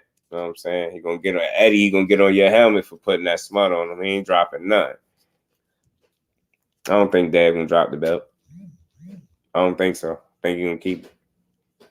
And if Sandor is next, that's the fight. But we will see. I could be wrong, or so could Eddie Hearn.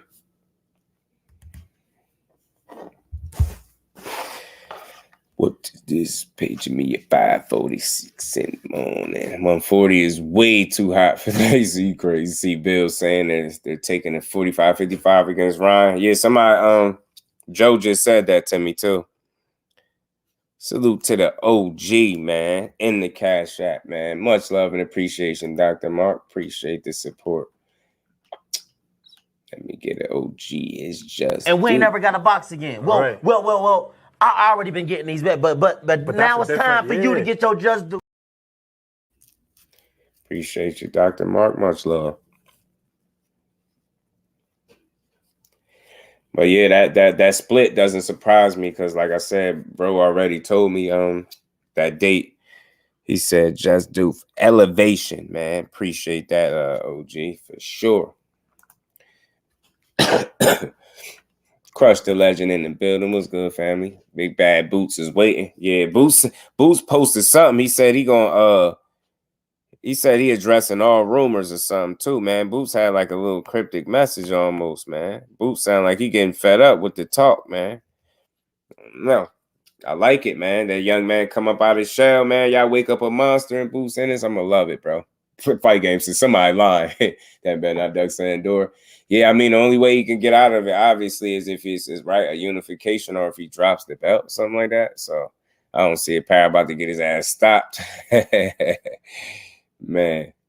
So he better not. That's his only leverage, yeah. The leverage. I don't see him dropping the belts. All things says Sandor. He waiting. Joe, Sandor is waiting, Joe. Know what I'm saying? What you gonna do about that, Joe? You know what I'm saying? He on your man bumper. He say he wants scrap. Please don't forget about there are thousands of tickets still available at the Barclays Center. Mosey on down. Damn. Damn, how the ticket sales doing? How the tickets moving? Still the same, like, still ain't sold out yet. Shit, I ain't seen no sold out videos, so I'm guessing no. I'm guessing people probably can't lie on this one. Remo, let's talk fashion in the building. JBT family, was good, Remo. How you feeling, bro? Sandor can keep waiting. Nah, Sandor said he got next, man. He ain't about to play no games. He not about to.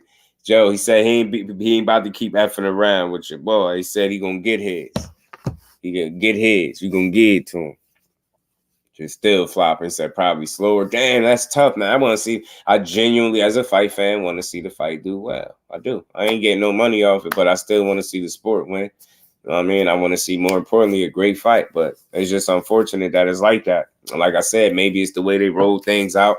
Maybe it's the fact that they took two guys that seemed like they West Coast guys and brought them over to the East Coast. Maybe it's the pricing of the tickets that I heard was crazy. I don't know. You know what I mean? But we the fans, we matter. So what we say is law.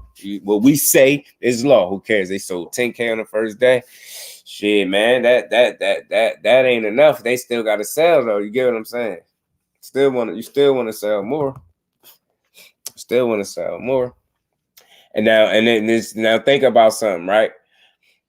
I just want to highlight something. I don't even want to use names, Joe. See how you say you brought up that 10K? I know a fighter that does that by themselves. I know a fighter that sells more than 10K by themselves. See what I'm saying? Put that in perspective, know what I mean? But now here, boy, Scott, Param. I don't want to butcher your name. What's good with it? Sandor Martin, a.k.a. Flamenco down. I just went on Ticketmaster. Tickets available in every section. Sheesh.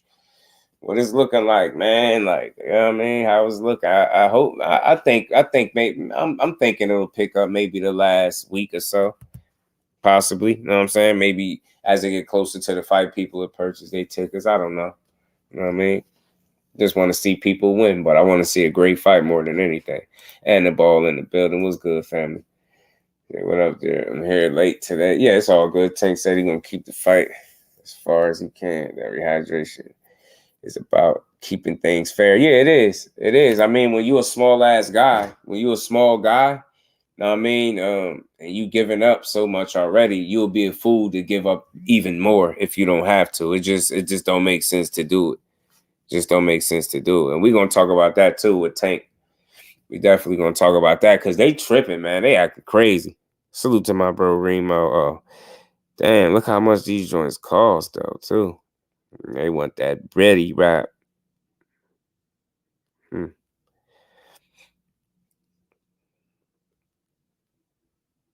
Yeah. Price point for the nosebleeds at thousands. That's wild, man. Salute to my guy Remo. That's wild, bro. Man. He ain't getting I think that's what it is. Taking like two West Coast guys, bringing them to the East Coast, pricing the tickets that high. Ryan Garcia was helping promote at one point, but then again he started going left, doing a lot of other stuff, probably making people, you know what I mean, want to keep their money in their pockets. But and again, a lot of people said Devin ain't been promoting it, right? And I think his promotion is just right, being that professional, that you know, professional type vibe and making sure you're doing everything right. You taking your interviews, right? Talk your little stuff, take your jabs here and there, but more importantly, you demonstrating what it takes to succeed at this level. Like when the cameras is on you for the most part, if it's not a brief interview, you putting in dog work, which I think in a way kind of, at least when people see you, they're like, yeah, that dude definitely got a fight coming up. He taking stuff serious. Whereas when you got a guy like Ryan talking about smoking, drinking, everything else but some boxing with it, you know, it's just a different message that's being sent out. Blaine Bailey, the one who made the fight with Oscar, and people swear he making moves, and he's not. Good point. A point, Tank. Look like you back on the crack pipe. We're gonna talk about that because damn, this is like they don't like no Tank Davis, bro. That man can't win for losing. That's why, you know, at this point it's clearly hate. The fact that people questioning that, bro, is sad. I'm like, man, y'all sick with it. But let me play this last clip from Hitchins too, and we moving past. We're gonna move on. Salute to Richardson Hitchins. I'm rooting for him tomorrow to go out there and have a coming out party, man. I think he can do his thing. He kind of put 140 on notice a little bit too, man. Hitch is on it. Do you beat Subriel Matias? Do you beat Devin Haney? Do you beat Ryan Garcia? Do you beat those elite guys? I beat whoever you put in front of me. Subriel Matias, Devin Haney, Teofimo Lopez, Pitbull, whoever you put in front of me, I'll get the job done. Like I said, when you get in there with me, fighters don't look the same. I'm not none of them guys. He fought. None of them guys. Devin fought. None of them guys that's just gonna just receive punches or just. I'm just a guy that's just there. It's gonna be some shit coming back at you, and there's gonna be a lot of thinking you're gonna have to do in there. So my focus is not on no Devin Haney. My focus is on Gustavo Lemos. That's the focus. Saturday night, we got to get past this. Just like I have to get past all the other fights I had. I like that. I like that. I like Richardson, Hitchins' energy. Like what he said. He focused. He said, I beat any of these guys you put in front of you. Any of them. I ain't going to be standing there taking no punches, standing there receiving punches like the rest of these guys. I'm going to be kicking ass too. You know what I mean? You're going to have to do a lot of thinking in there. And I believe that. I believe that he's a thinking man's fighter. And when you in there with him, he forces you to, you know, have that chess match with him. And he's a damn good chess player if you ain't seen him work. So I like Richardson, Hitchins. I like his energy. I like his confidence. I know he focused. I know he put the work in.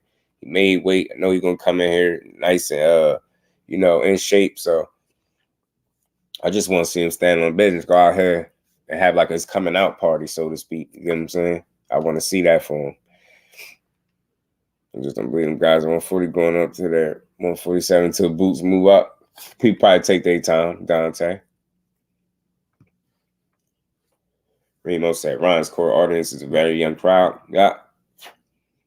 That ain't got no real money to afford that fight. Especially that fight, Remo. With the ticket prices that I just seen, hell no, they can't afford that. They gotta get the mommy and pappy. They get them the bread. You know what I mean? They've been dropping all access on YouTube. Izzy. That's what's up. That's dope. That's dope, Joe. That's dope for promotion.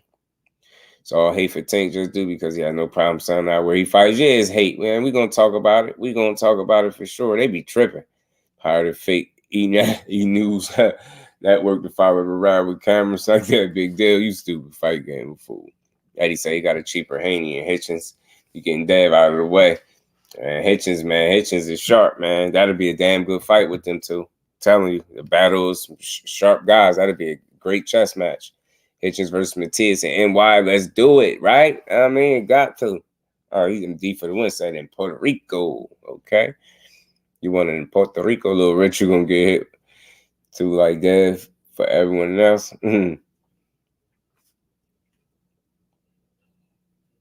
Richardson Hitchins about to show out tomorrow, Joe. You're like, damn, Justin was right. He out here styling. I expect him to anyway.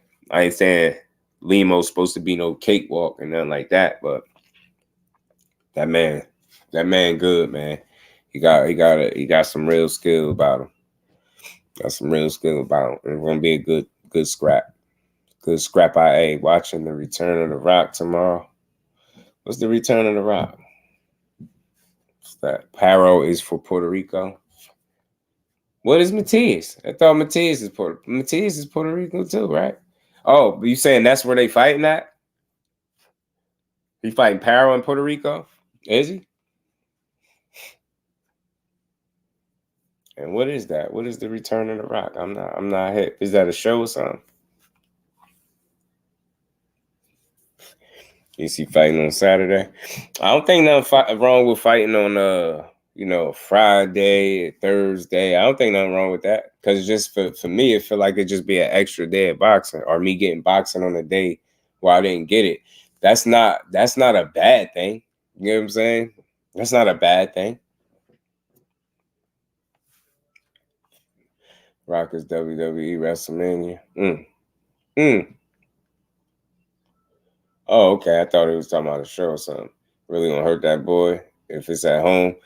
Yeah, Matias is a real dog, man. He a destroyer in there. He trying to punch through you, bro. He trying to make sure that life is extremely difficult for you when you in the ring with him. Okay, yeah, The Rock really still headline WrestleManias is wild.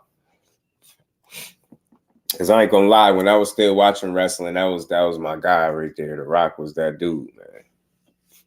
It's a matter of the day we have to Tuesday night fights. That's what I'm saying, Mike. I don't know. That's why I think people have been conditioned to think less of opportunities on days that you don't expect it, right? And I think like they just trying to get closer back to what it used to be. So especially more recently when they did it for the race car weekend and stuff like that, I thought it made sense. You know what I'm saying? Prime Politics in the building. Was good with it, Shakur Cole, bro. Yeah, you know it. So I said, Parrot about to get stacked. You don't got no faith in Liam Paddle? You know what I'm saying? He nice, man. Maybe he could keep him off. And what if he do him? What if he do? He said on the stool too. What if he Montana love him, yo? What if Liam Parrot Montana love Matias out there, bro? What y'all gonna be like, man? What if he Montana love him out this joint, bro? Montana loving him would be crazy right now. I'm telling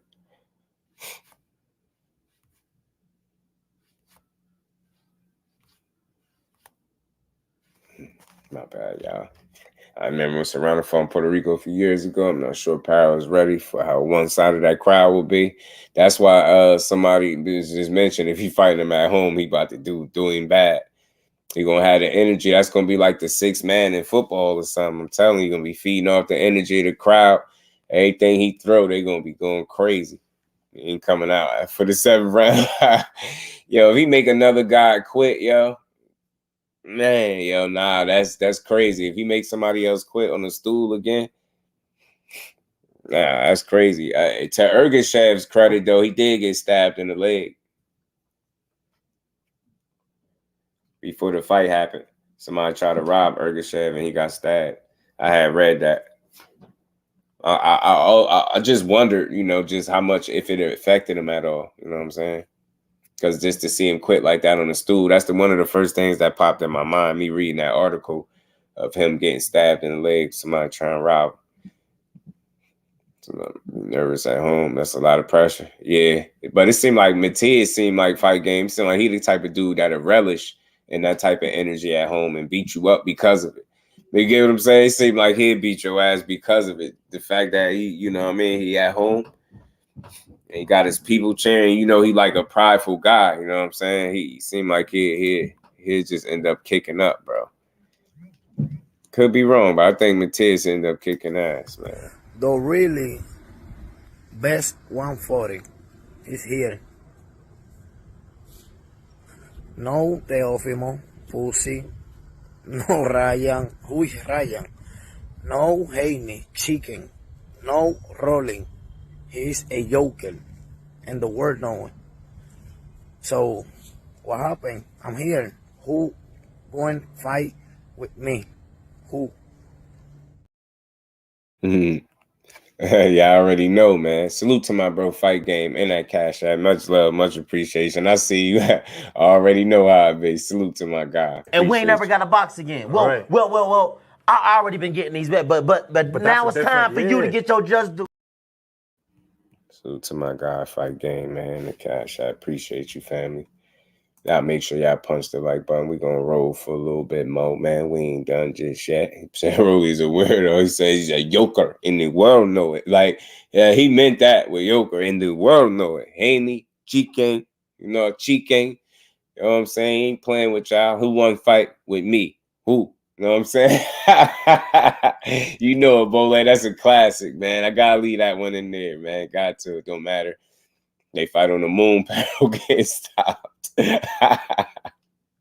Sheldon ain't going. He like that. I don't care where they fight at, bro. They can fight in the damn staircase, man. Parrot getting his ass kicked. Fighting the damn janitor's closet.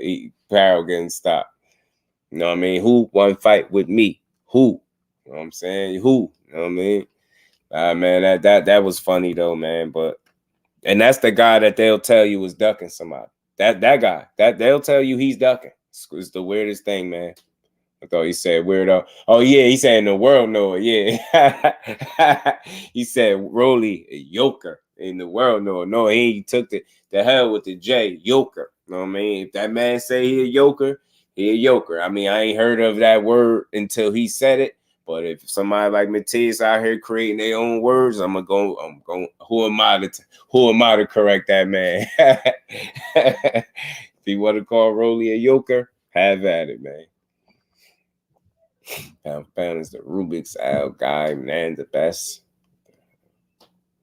He's serious business, man. No BS. That's what I'm saying. Like, all I'm saying is just don't paint that guy as the duck. Don't try to sell me that that's the dude that don't want smoke out here making, call outs for everybody. Everybody get this smoke.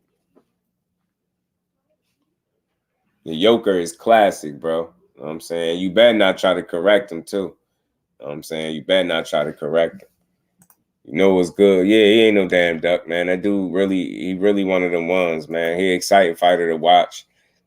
And I think his style is a little underrated. And I know that's crazy to say, but I think so because people think he don't have no defensive awareness in there, and he do. And like Ant was breaking down earlier, man, he block a lot of shots on them gloves and stuff, catch a lot of shots, especially once you get in the inside. He be good at catching gloves, you know what I mean? Elbows, gloves, forearms. He be, catching shots for sure. Albert Gonzalez said, salute to all. They asked Pitbull that, and he answered, not impressed with Matias' resume. Smell like he don't want the smoke. Yeah, man. And some people calling for, he can't get that. Cause check it, man. We can go to it because we talking about it, man. Let's go to it then. Cause he tripping. Matias got a solid resume. That guy is tripping. Matias is 20-1 with 20 KOs. That man really got 100% KO ratio, and they still questioning him. I mean, his pro debut, he fought somebody on one. Then he fought a guy in his pro debut, fought 3-6, 16-2. And what is this? 1, 2, 3, 4. His fourth fight, he fought somebody 16-2, then 23-9, 18-5, 13-7, 25-9, 31-6. Dallas Prescott, I know him. 28-1, 13-3. Breeders Prescott, I remember him. Damn, he beat Fernando Saucedo 62-8-3. Wilbur Lopez 23-10. Then Dadashev, RIP to him. He was 13-0. I mean, what else? That's the one undefeated. Then he fought Malik Hawkins 18-0. That's the second undefeated. Then he fought, what is this? Juke Mabayev. He was 18-0. You get what I'm saying? That's his third undefeated. He fought Petros and Nanya. That's when he had got the stoppage over that dude. You know what I mean? Then he fought Ponce, 30-0. That's the fourth undefeated. Then Ergashev, 5. And now he fighting Parra, who'll be 6. This man literally taking O's. Don't tell me his resume ain't good. I ain't trying to hear it. This man snatching O's. WZ was good with a fan. Reggie Owens going live about an hour on Blue Blood. Fake 30K giveaway. Damn. Shit, man. Salute to my guy, Blue, man. Salute to him, man. Salute to the 30K giveaway. Y'all shout out. He said 100% KO. I don't know. He going L. Man, he different. Plus all his opponents were top, no losses. Yeah, facts. Yeah, he ain't had no easy road. Yeah, and that was a tough fight, Bole, for sure. I'm butchering the dude's name, but yeah. You know what I mean? And he took some O's, like I said. He beat some people ass, and he stopped all these guys. That dude really a beast. Really a beast, man. Something different, man. He's something different. The latest, his daughter made it to the 11th round. Other than that, that's the latest somebody made it. He took a ton of punishment in that fight. Man, so, again, that's not a dude that's ducking smoke. He is the smoke. That's all I'm saying. Right, Bole, they don't get it. He really be breaking you down. Like, he have no regard for your safety in the ring at all, bro. He just getting there and pound on you, and he treats you. He's very disrespectful about it, too. You get what I'm saying? Cuba.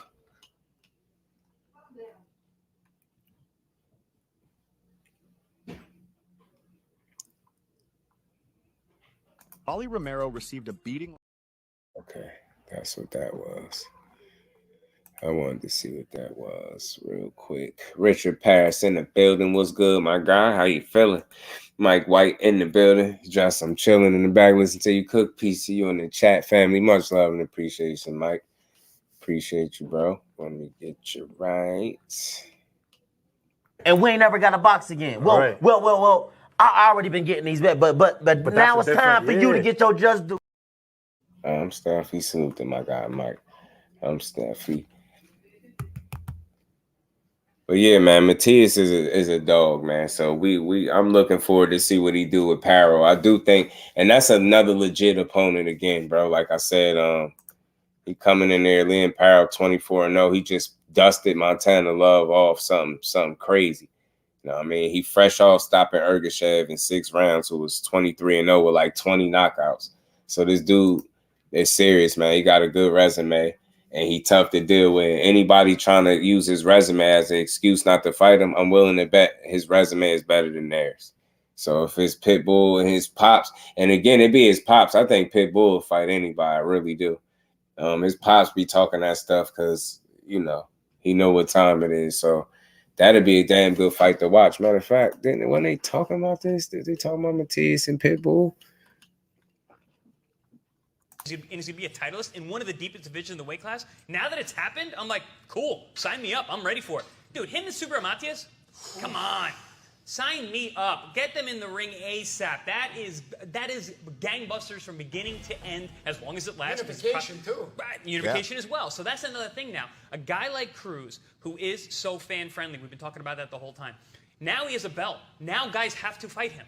When you have a belt, you have negotiating power. Not only can he make the money, but he can make the fights happen. Guys want to unify. We live in the age of unification. Super Matias, dude, that guy wants to fight anybody.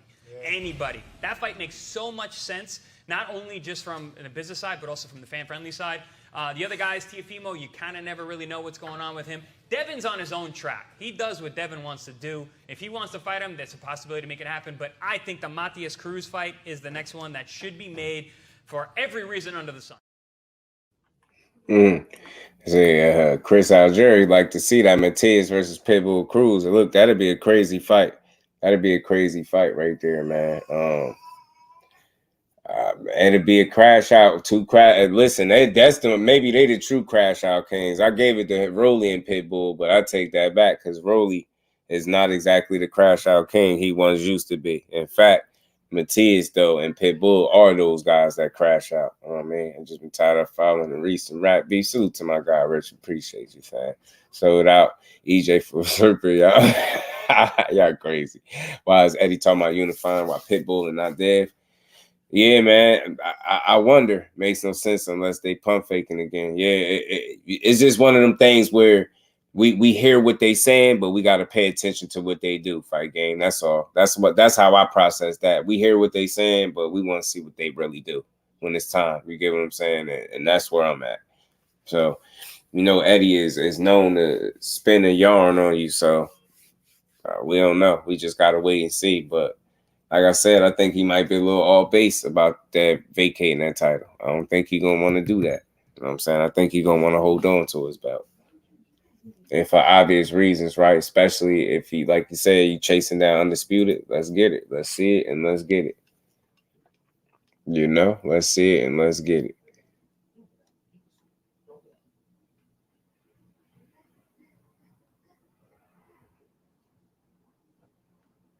And speaking of Pitbull, you know, his people, Sean Gibbons, he spoke on the Ryan Garcia fight.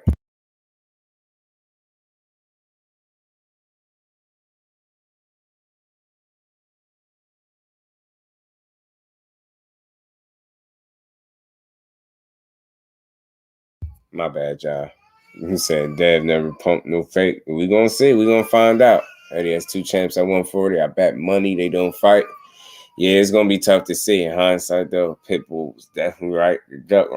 Ryan and Shakur and get that 140 strap in dramatic fashion. It's definitely against Rolly with that performance. At the casual's eyes, yeah, he opened a lot of people's eyes. 704 Joe in the building. He said, "Do you think AJ think now that it's time for Wilder after the last performance?" Nope. I mean, as a matter of fact, you seen what AJ said immediately after Wilder lost. He basically lets you know that he ain't fighting Wilder. So Wilder fighting Zhang, and AJ said he's looking to fight the winner of Fury and Usyk for Undisputed. And on top of that, AJ also said he got about two more years left before he retire. Say he about 35 now, I believe, or going on 35. Say he planned on sticking around till he about 37. So it's going to be interesting to see what fights he gives us moving forward. But we see that he already planning his exit strategy. So let's see if that affects his performances too moving forward, or his decision making when he picks who he wants to fight. We're going to find out.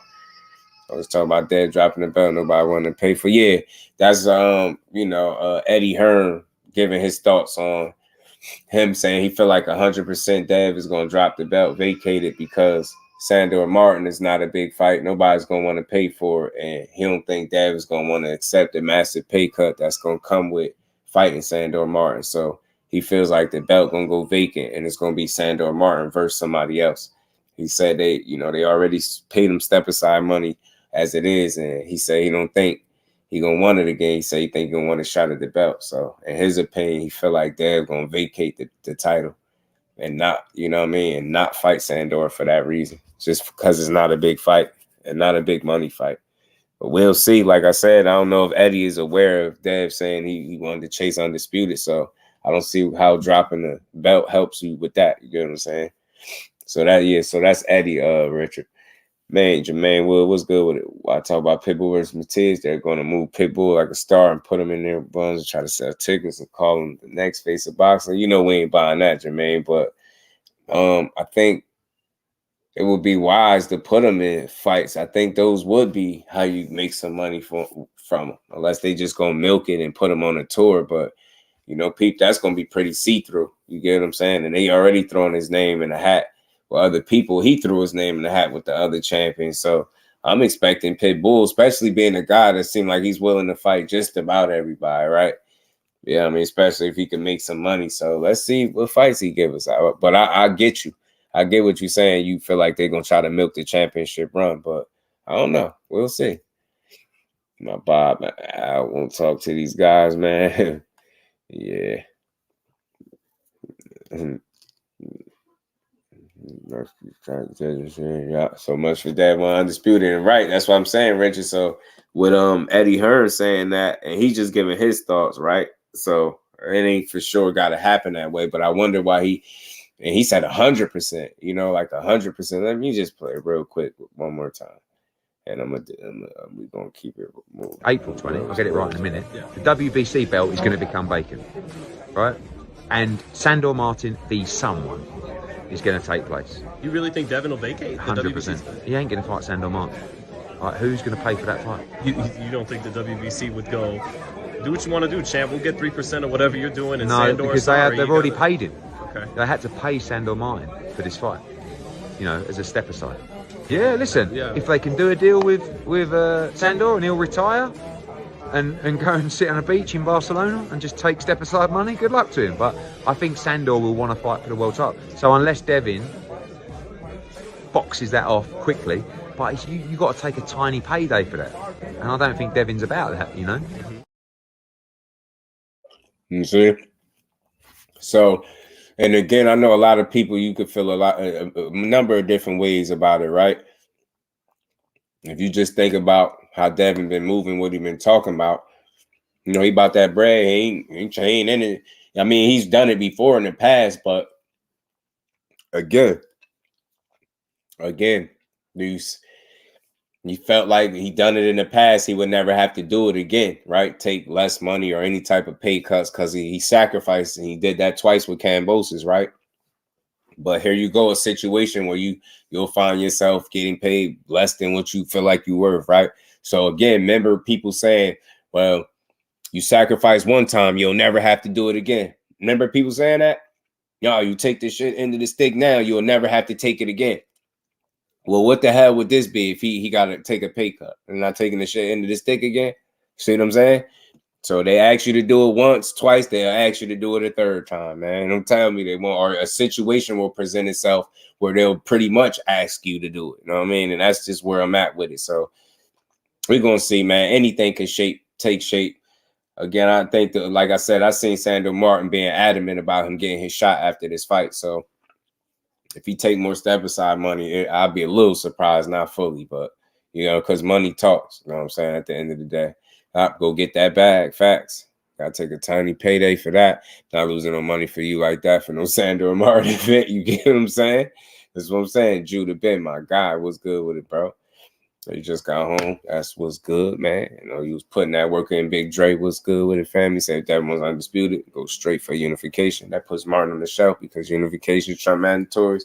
Right, we was talking about that earlier too, Big Dre. And I like to look at the bright side. If that's to take place, you know, the only person that's truly going to be pissed off probably is Sandor Martin, right? Because he had a much later point in his career. And I know he probably ain't going to be sticking around too much longer. But again, as far as the boxing side of it, for us, that's a win for us because if he participates in any unification moving forward, that's a good thing, right? Again, Devin Haney versus a Pitbull at the worst, that style matchup would be entertaining or interesting to watch, right? Devin Haney versus Subriel Matias if he beats Parrow, right? That'll be entertaining to watch. Devin Haney versus, Teofimo. So if the unifications is what he want and gonna give us, then we're gonna get good fights. Cecil, what it do, family? How you feeling? Against the face of boxing title they put on Deb though. Yeah. That's why they gotta stop forcing it, Richard. You can't force you can't force that title. The fans gotta anoint you that. You know what I mean? Your fan base can't do it, no matter how slick they think they talk or how many arguments they make across YouTube, these different YouTube platforms. You can't change the fact that you just can't anoint yourself the face of boxing. You can't. You know what I mean? That's not something that you can do. He'll be okay, Ryan. Will fight Sandor in August for his tune-up after he chip him. Mitchell said, who the hell does Devin think he is? He ain't no big-ass star. He needs to make up his mind on what he really wants to do in boxing. Yeah, I think what it is, too, though, Ms. Joette, is, you young, you successful, you making money, and I think it's always, when you in a position he in, it's just options and avenues that you can take, right? And what happens is sometimes, dudes be speaking in a moment or speaking from an emotional place sometimes maybe, and they'll say things that they might not necessarily follow up on. So far, like you've heard him say more recently, the thing that stood out the most is he didn't want undisputed. I'm like, oh, okay.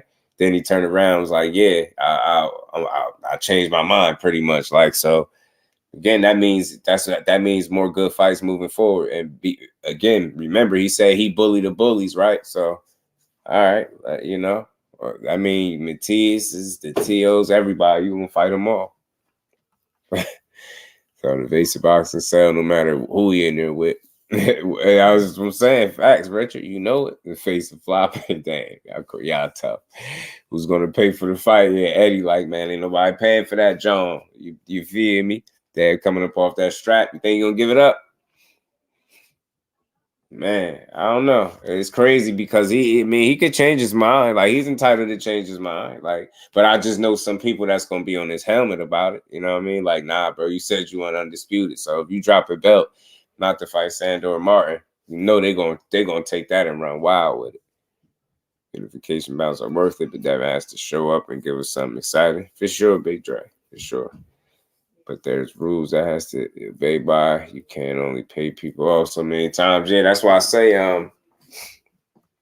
that's why Eddie Hearn was saying he don't think Sandor is going to do that again unless they able to work out a deal that'll put him on the sideline even further. But again, if he's, like I say, he's been adamant about getting his shot, so I don't know.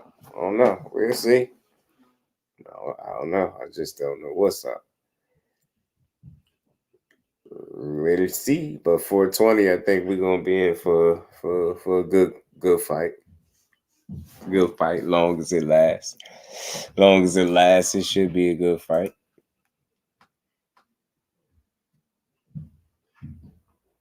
And Sean Gibbons, Pitbull's people said he would like to if he had offered the Ryan fight, he'd take it in a heartbeat. You know what I mean?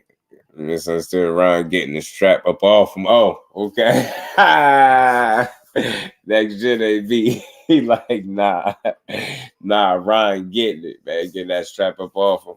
Yeah, and then put Ryan in there with Pitbull, just like his manager was talking about. I mean, if it potentially is down the line, I'll take it immediately. That fight would be unbelievable. We'd sign for that fight tomorrow. It would be the biggest fight. Gervonta, I think, is still bigger because Gervonta and Pitbull have history together.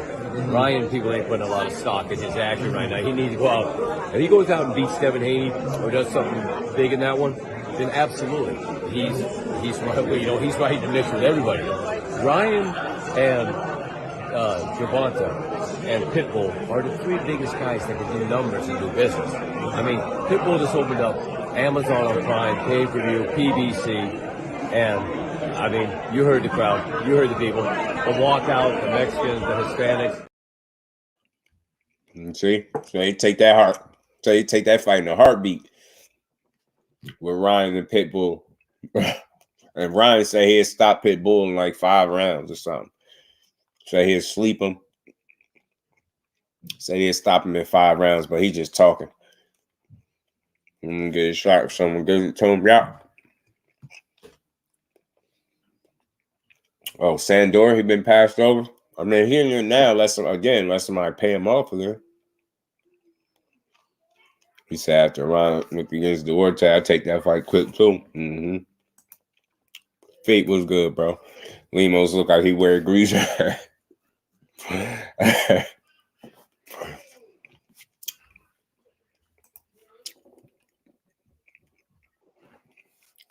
This dude is hilarious, bro.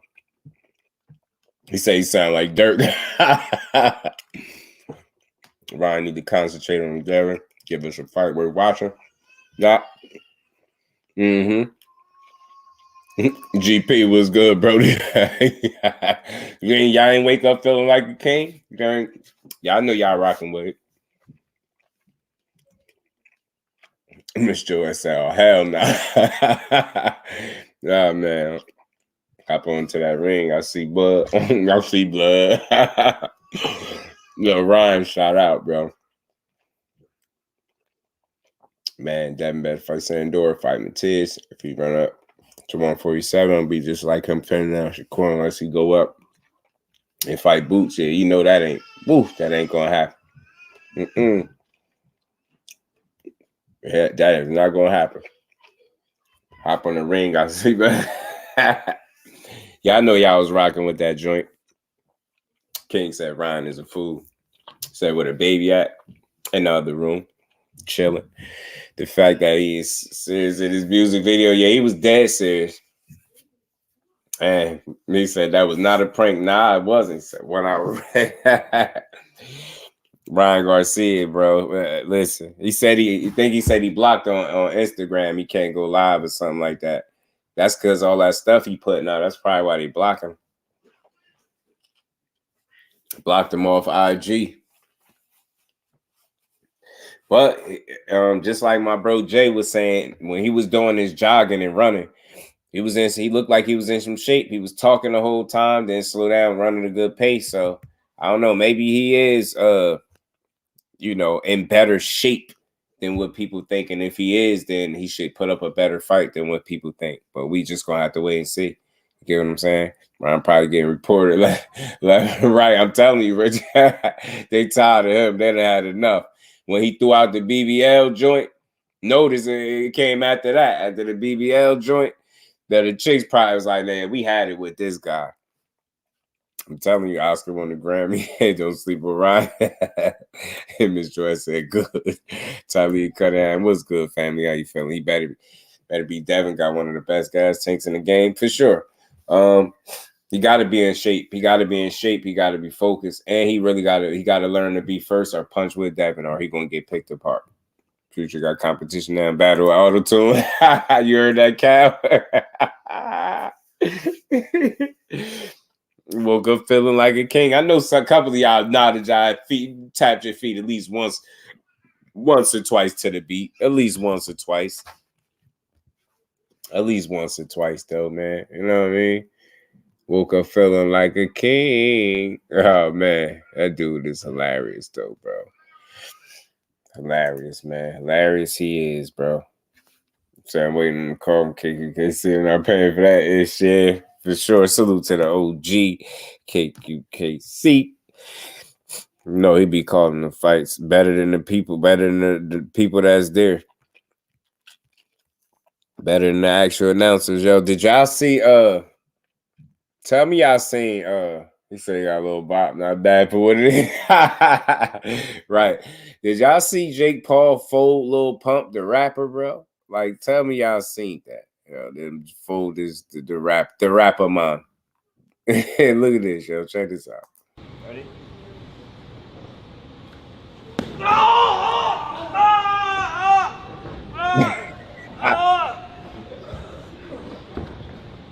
He can't breathe. He about to poop on himself. Look at Jake.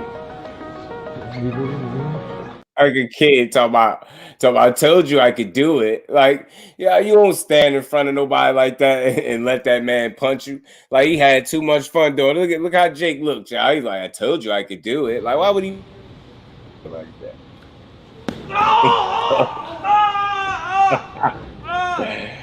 Dude got a beer belly. Yeah, he pulled it right there. I told you I have to do it. Look at him like a big kid. I told you I could do it. Little Paul Rick. Hey, Cal, he almost punched the damn kidney loose. Man, I'm telling you.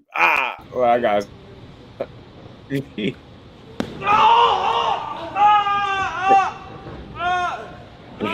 He meant that. That's what you get. You want to jump in front of that man playing goofy. I told you I have to do it. Look, Jake, you a damn pro now. I told you I could do it. Of course you could, bro. I don't know whose bright idea was that. Trippy Red and Fool. Yeah, they all crazy. Man, they crazy. Cole told y'all what Pump Future was going to be like years ago. He was right, yo. He said, April Fools. Just can't wait to see the fight. To keep it 100, Ryan is a boxer before a YouTuber. We should be talking for a good one. Yeah, we should be. It should, y'all. Listen. Most important is just him being in the best shape, to give himself the best chance. Skillfully, he's not going to overcome the skills deficit that he's going to be up against in that fight with Dev, but he could still shake something and make something happen. He could. Didn't even brace himself. He's all soft. I know, because he a damn fool, man. Little Pump will have drugs. He going to get punched in his stomach like that. He's a damn fool. A damn fool, man. A damn fool, man. Idiot, man. Idiot. Better than any fighter in the game. Any fighter in the game right now. And something that we always want to see a fighter do. I always push it in the gym. I go crazy over. He keeps his chin lower than any fighter I've ever seen. Very difficult to hit clean. And that's why he's very. And that's why. If you notice, Pitbull, one of the subtle things that he does very well, even if you put offense on him, it doesn't break his positioning. A lot of times guys will make defensive moves, and they're all over the place here, all over the place there. Their hands go all over the place defensively, and it puts them out of punching position. Even if you attack Pitbull Cruz, he stays in this little pocket so that he can punch right back at you. But he doesn't bust position, which is so important, but it's subtle and underrated. He does that very, very well, and that's why he's consistently dangerous. And that's why a guy like Rolando Romero, who had a worse jab than even I could have imagined, now you can't get this guy off you because his positioning is always dangerous. Now, I just played that real quick because I ain't want to forget. Because there's been a lot of talk about Pitbull and his defense. And we know since he had the fight, the knockout over Rolly, he's been talking about more just, it's similar to when he fought Tank, right? But the difference is in this fight, he actually won. So people talking about him probably even more just because he actually won this fight. And there's been a lot of questions about his defense, whether he has defense or not. And you heard it, Teddy Atlas feels like he keep his chin tucked better than anybody in the game. Paulie Malignaggi also feels like he got some of the better defense in the game. And you know what? I'm here to say, listen, it's not like he's not the most creative guy defensively, right? But that come forward behind that tight high guard and making it real hard for you to land a clean shot on him and stuff like that. Now he do have underrated defense. Because if you just look at the fights, of course he get hit. But a lot of those shots that people throw be bouncing off the gloves and arms, and you don't be hitting them as cleanly as you think. You get what I'm saying? Mr. Empire, what it do, family? What's the undercard, Fate? I'm not even sure if I checked what the undercard was for Fury and Usyk. I gotta go look, man. I could go check if they got it up already. Missed the improv. You see Pitbull versus Matias. Those are true crash out kings, man. I think it could be an entertaining fight. The difference, Matias throw sharper punches, I believe, and once he adjusts, I think to the smaller guy and Pitbull. I think he can get his shots through. You get what I'm saying? I think he's a little bit sharper when he punches. I think Pitbull punches be kind of wide, man. Be honest, that's like a pick'em fight. But I lean towards Matias, man, for some reason. Like I said, just running them punches straight up the middle, being a tighter guy in the inside. Pitbull could be a little wild, right? Matias is not as wild, I don't think. He's very calculated. Got a calculated approach. Like, he got a method to his madness. They both do, though. But that's like a pick'em, man. I ain't gonna lie. His defense and durability put together right. I'm telling you, it's a mixture. It make him tough. It make him a tough guy, man. Great offense translates to defense because Pitbull keep his opponent honest, right? Hooks and uppercuts. I'm telling you, they are some nasty shots. Oh, Opatai and Breedis in a rematch. I got Opatai winning again. Cordina. Cordina, that Frank Sanchez and the Caballel fight, Fate is the one I'll be looking forward to on that one. That one and the Opatai fight. Cordina, I don't care for the guy he's fighting. Kovalev. And that Moses Itoma, I like that guy too on the prelim part of it. It's decent. I ain't expected to be too crazy, Fate. It's okay. I see a couple fights up there besides the main event that I want to watch. Appreciate that. But yeah, a couple fights up there I'll watch. I gave Frank Sanchez a good fight. Absolutely, they did. He needed it. Frank Sanchez a good, damn good fighter, man. Damn good fighter. So we're gonna see what he does next. Think you pretty solid. That's a decent card. That's not bad, bro. It's not that bad. And again, I didn't expect it to be too crazy. Rude supposed to Pitbull on the same punches even before the tank. I say it was trash. Nah, I didn't. To me, I just think he wild. I think he wild and he's dangerous. Skillfully, he's not one of the guys that I'm a vouch for. Not saying he don't have no skill, but that's just not his calling card. He's known for bringing pressure, being wild, and landing big shots and getting this guy out of there. But that's why I don't trash fighters, right? Pitbull just has a type of style that's dangerous, and his defense has always been, I think, a little underrated, slept on, right? Because most guys that have high guards get picked, don't keep their chin tucked behind it as well as he do. And I think him being a shorter guy kind of works to his benefit as well. And he's very, very disciplined at keeping the chin low. Like you see it even in the picture in the thumbnail. Look how he got his head down. Like that chin stay on tuck. So that's what make Pitbull interesting to deal with. It's the combination of the tight high guard with keeping his chin tucked. Like bro said, his durability and bringing that pressure with them wild shots that he put his full body into. So, skillfully, he still loses to the best guys. But what I've realized, if you are a fighter that has limitations and you lack in certain areas, that fight with Pitbull becomes a much more 50-50 type affair.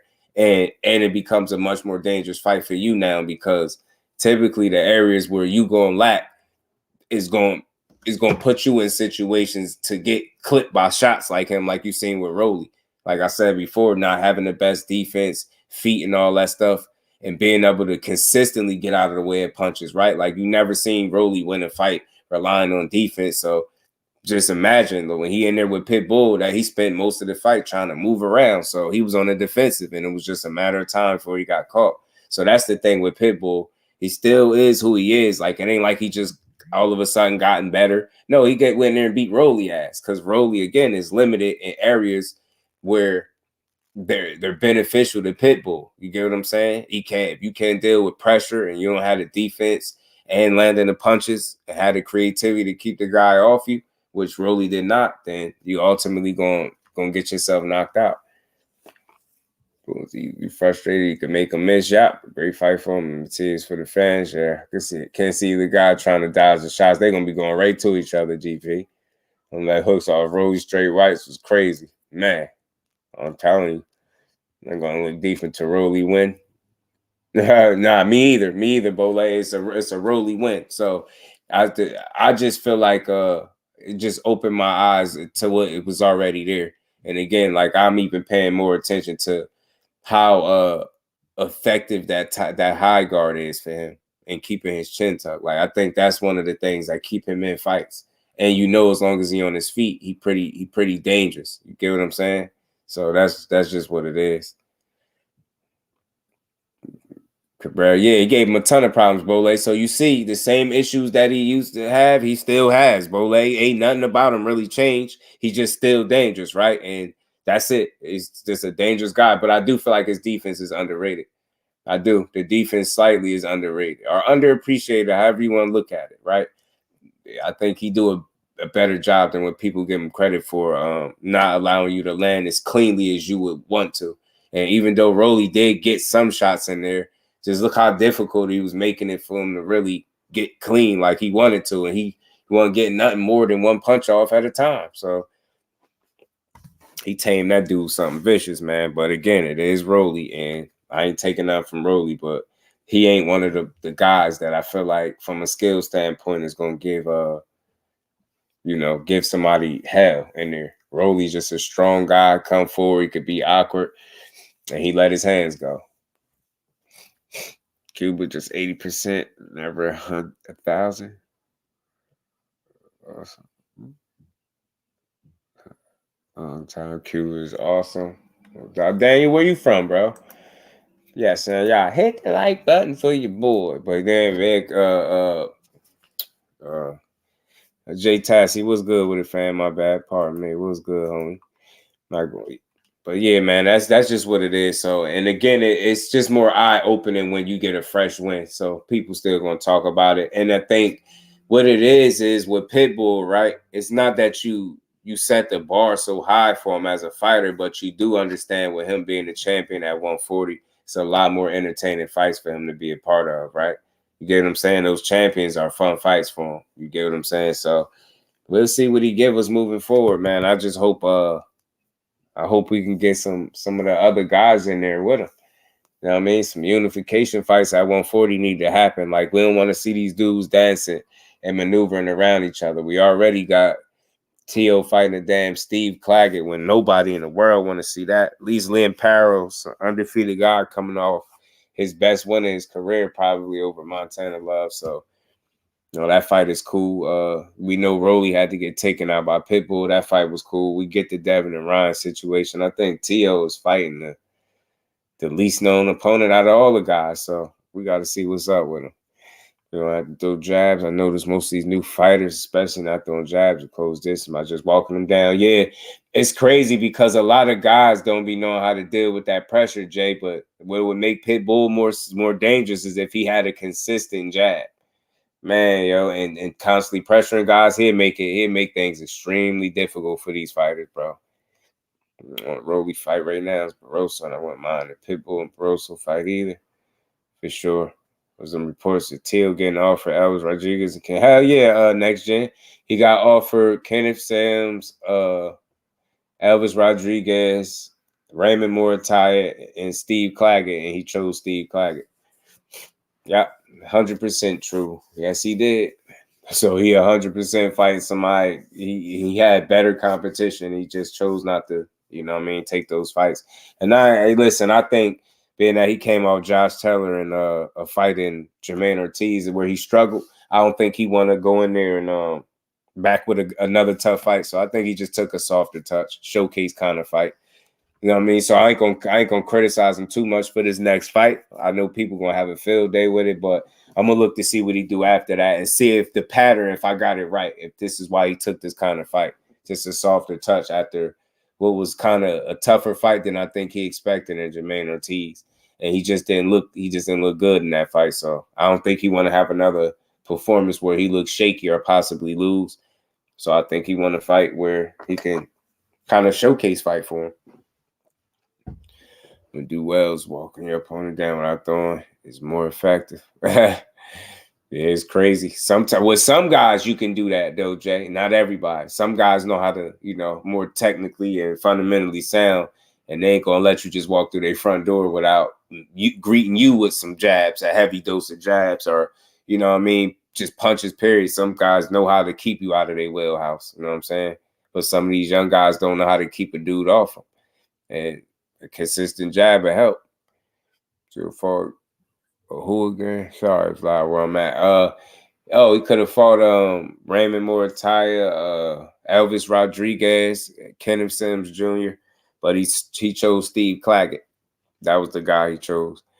Elvis would have been in it. Hell yeah, next gen. All them fights could have been. Kenneth Sims would have been a good fight. Kenneth Sims, an underrated guy, man. He a dog too. I like Kenneth Sims Jr. a lot. He would have made a good fight.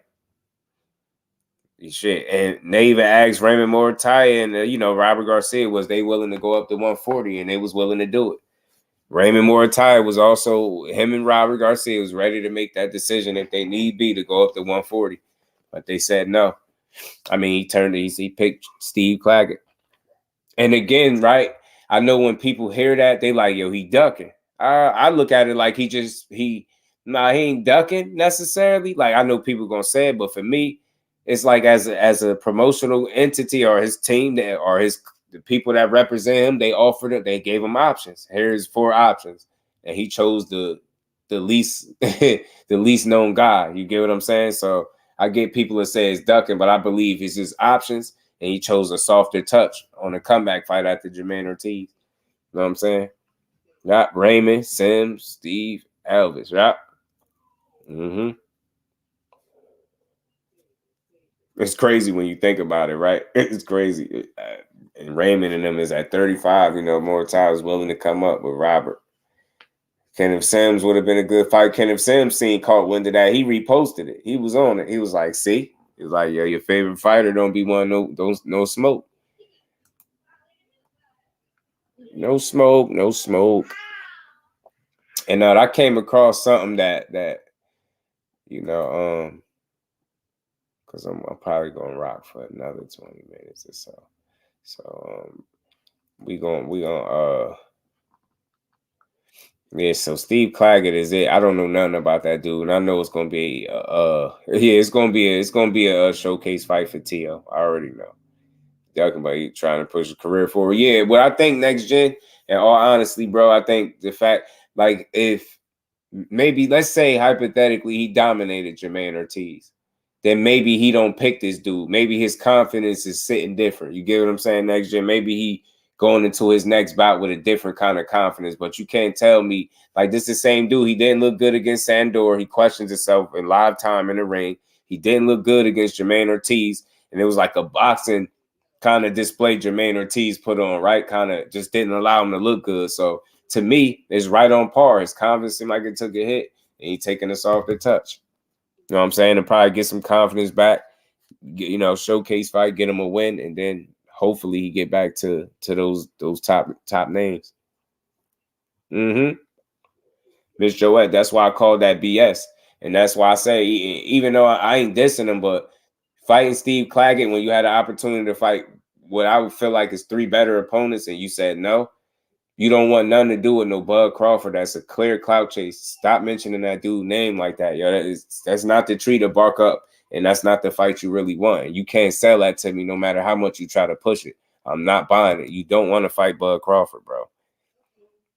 You don't. You want nothing to do with Bud Crawford.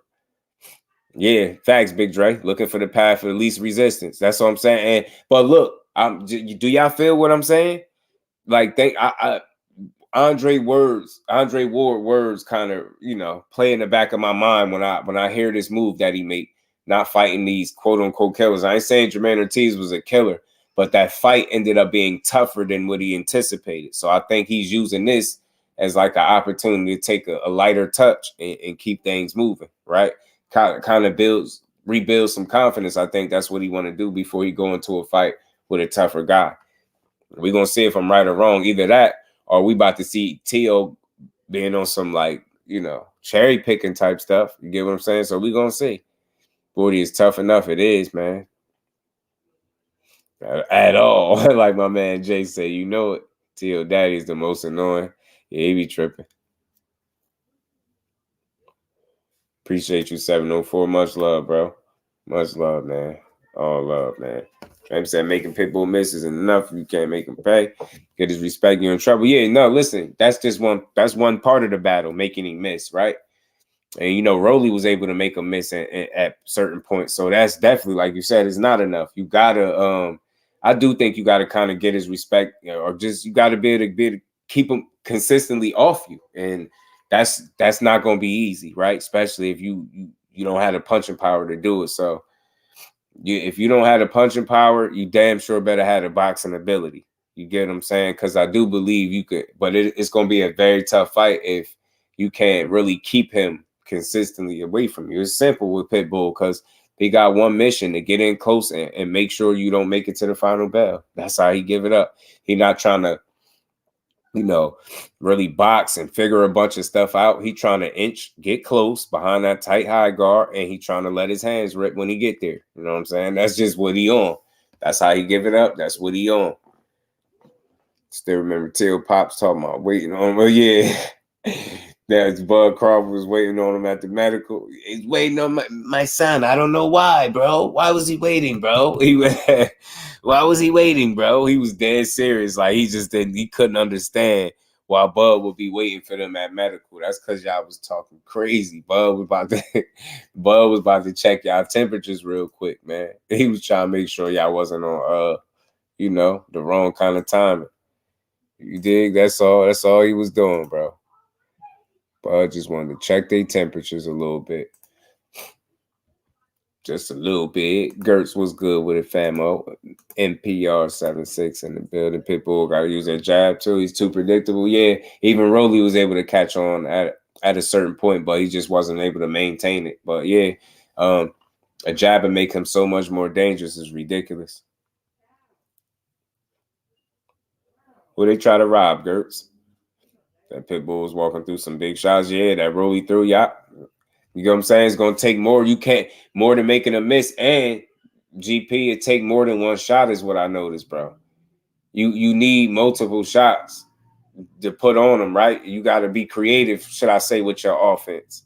It can't be the same old single shot, single shot, single shot, single shot. You get what I'm saying? And that's not going to do it for him. You got to be creative is what I'm saying. You know what I mean? And or you won't make it.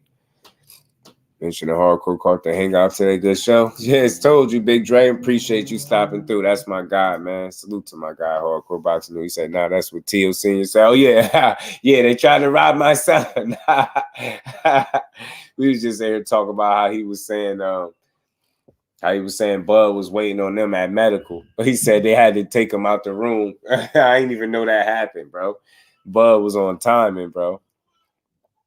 That's why I say Bud a little different. You ain't even know about it. I ain't hear about it until he brought that up. I didn't know he was about to toss T.O. up. You know what I'm saying?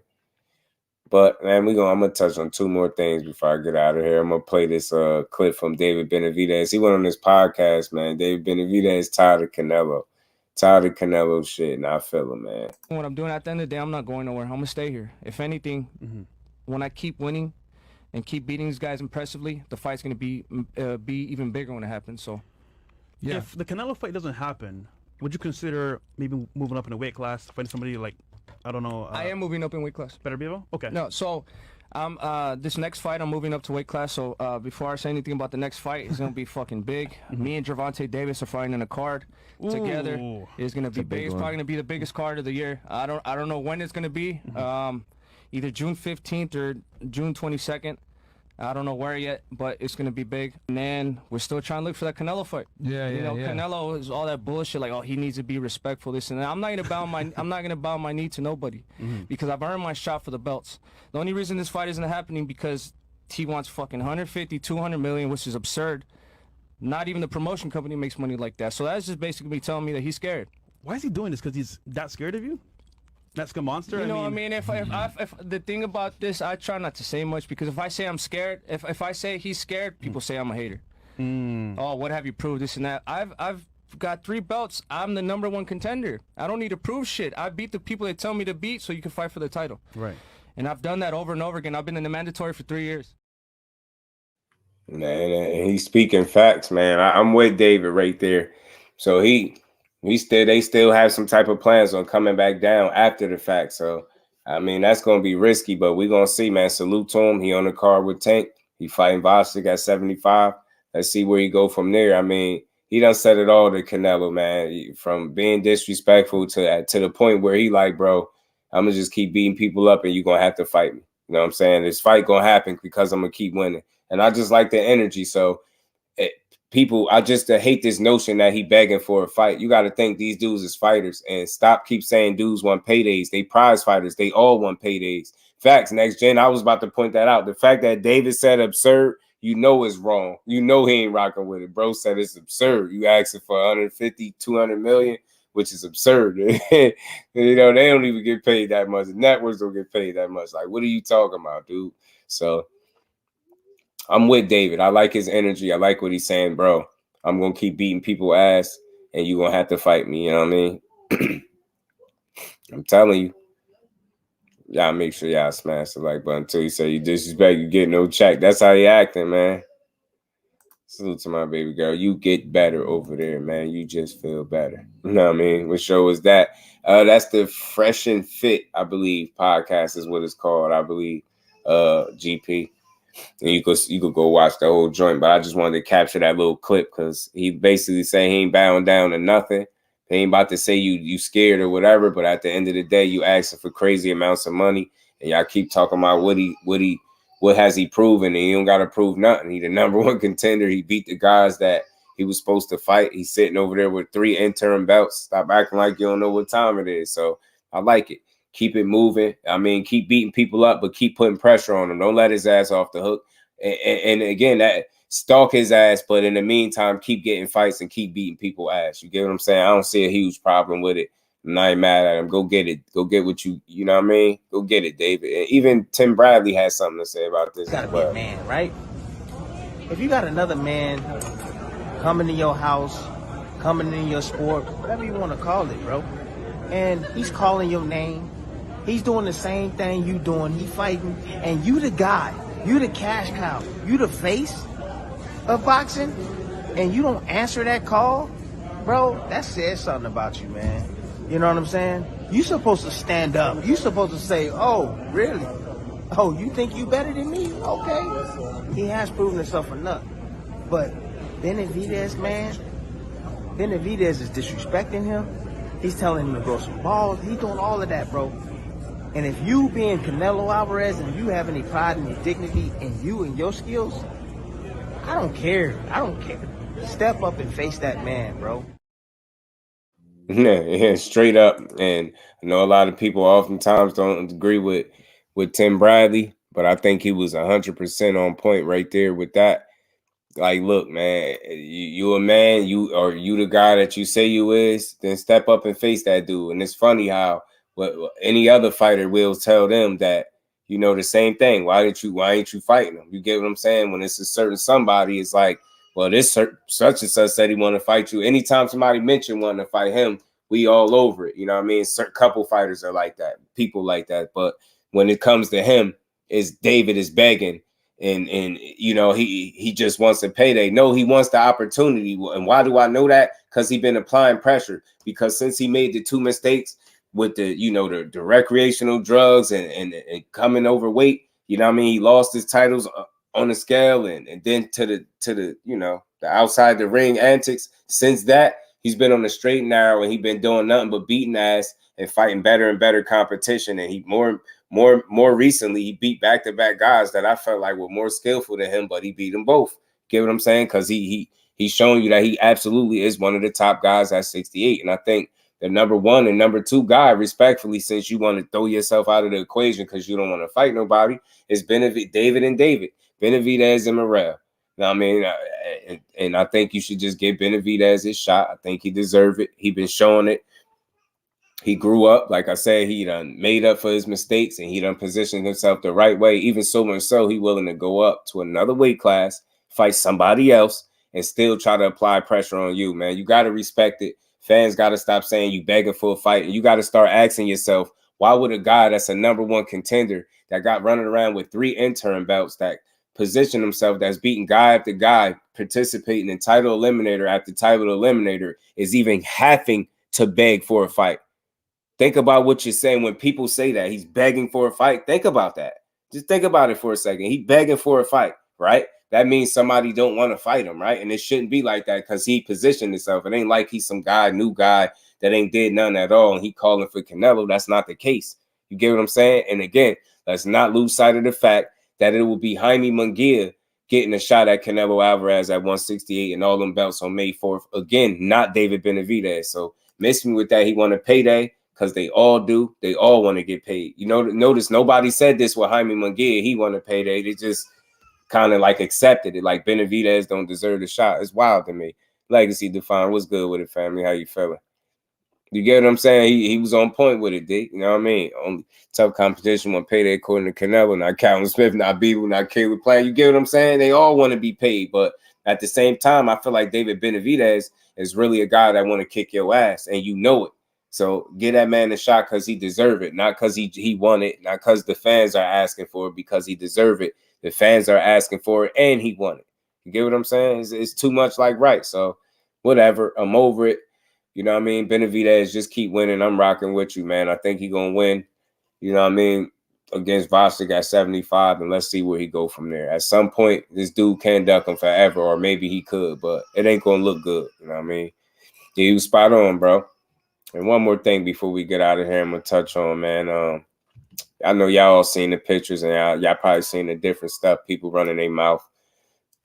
You know, I seen these pictures of Tank, and you know, I touched on it before. I think that, you know, people running around saying he too skinny. And, well, he did. Remember, he said when the Ravens lost, he said, where's his crack pipe? So maybe, yeah. You know, you got people saying this look unhealthy and, nah, he too skinny and it's Ramadan and it's this and it's that. I'm going to say what I've been saying, and I ain't switching it. Until I hear or see something else where I can assume some of this other stuff people talking about, I'm going to just keep it the way I've been keeping it. This dude is focused. He in fantastic shape. And a focused Tank is a dangerous Tank. You get what I'm saying? This dude is, the pictures ain't fake. The pictures ain't fake. But at the end of the day, I think people are looking at it all wrong. I think, again, you ask for this dude to be focused, to not blow up in between fights. And he's showing you what it's like when he on top of his game. And I ain't looking at this no other way other than that. People can run with the narratives all they want. I think this dude is showing you that he ready to, you know what I mean, show you why they call him the face of boxing at the end of the day. He taking his situation and his opportunity very serious. I'm not trying to hear none of the narratives. I just think the man in shape, he on point and he focused, and I think he gonna spend the majority of this camp focusing on game plan and strategy and sharpening his iron, and it's going to be a hell of a fight come June 22nd, if that's in fact the date. So, no, I don't feel like he weight drained. I don't feel like he overtrained. I don't feel like none of that. I don't feel like he found his crack pipe, how some people trying to push, like y'all can have them narratives. I feel like Tank is on top of his game, and it's going to show come fight night. And I'll do you one better. The same way people were saying Frank Martin is buffing up and he got too much muscles and he working out too much. I don't think that's the case. I think people over exaggerate. I think Frank Martin is just naturally a muscular guy. If you look at him, like he's always muscular. I think what you're watching is him just being in shape and working hard. You know what I mean? And you know, you get that pump. He carries some muscle. That's just who he is. I don't think he packing on a bunch of muscle, how people was making it seem. I don't think he buffing up because that would be stupid.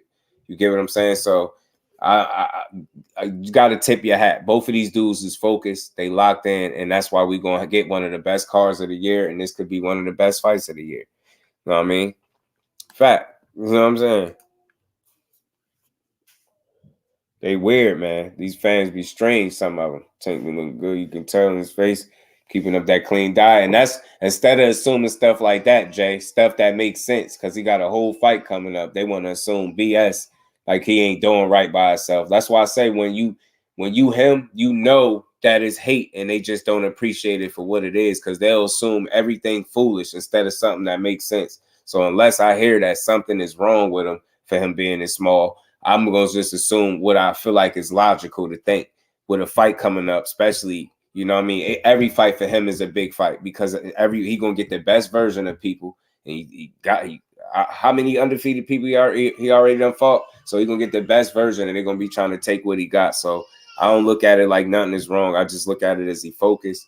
I ain't about to overstate it. I don't think he weight drained and none of that. You know, we'll find out come fight night. You get what I'm saying? We'll find out. He said you can never make the haters happy. You know, a black belt was good with it. Can we understand where he's at in his life? He put all the BS behind him. They asked for the group black belt, and he gave it to him, and they still don't appreciate it. That's all I'm saying. So, I don't think he weight drained. I don't think he's sick. I don't think he found no crack pipe. I don't think none of that. I just think he on point. I think he understand that he got a real challenge in front of him, and he taking control of his career, and he gonna get the most out of it come fight night. It's that simple to me. You know what I mean? And this is what focus look like to me. That's all I can say. I mean, when I look at these pictures, that's what focus look like. And you ain't typically used to seeing them this locked in or this close on weight, this far away from a fight. Well, it's a new day, and obviously this man understands the challenge that is up at hand. So yeah, somebody said something about Ramadan too. It could be that, but either way, it's a good sign because he's gonna spend most of this camp focusing on kicking ass and not cutting weight, which is great. And we already know Frank Martin been working constantly, so that's all he do is work. Great fight coming up, great card. Benavidez, keep doing your thing. Superman was good with it. Benavidez, keep doing your thing. I'm rocking with you. Hopefully one day Canelo get off his high horse and give you the fight that you deserve, preferably before you take a loss or something like that. So we'll see. Before the bad word about Tank homie Hitchins. That's what I'm saying. Hitchins gonna put on tomorrow. Think it's gonna be a good fight. Think it could be his coming out party. You know what I'm saying? I'm looking forward to that fight for tomorrow. So hopefully Hitchins go out there and do his thing. I think he will. He focused. I think he's gonna be sharp. Let's see how much he can impress. You know what I mean? Tomorrow night. So we're gonna see. We're gonna see. Shout out to Hitchins. But yeah, Tank, just stay focused. Focus. Tank is a dangerous Tank. Keep doing your thing. The narratives really don't mean that much. Just keep winning. You know what I'm saying? Most importantly, get in the ring, give us a fight. You know what I mean? Worth talking about.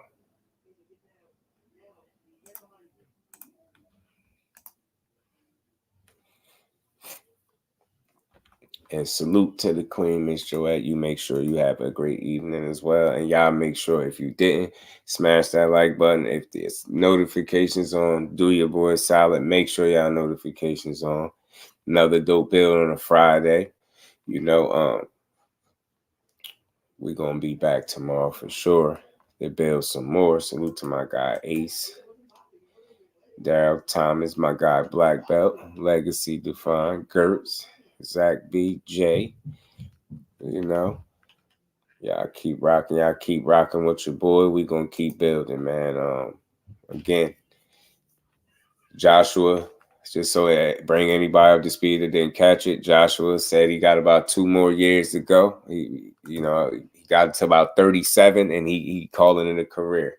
Said if his body allow him, he gonna take it to 37. Like he say, if he looking to fight the winner, Fury and Usyk. And we'll see what happens in that fight. We'll see if he gets his just due. We'll see if he gets that opportunity. I don't see why not. I think that's the only real fight for him at heavyweight, obviously, other than a Wilder. But we know how that went. So we'll see. But much love and appreciation to everybody. Salute to everybody in the Super Chat, Cash App. Yeah, the real MVPs. Oh, damn, my boy asked me to play the Jake Paul clip. My bad.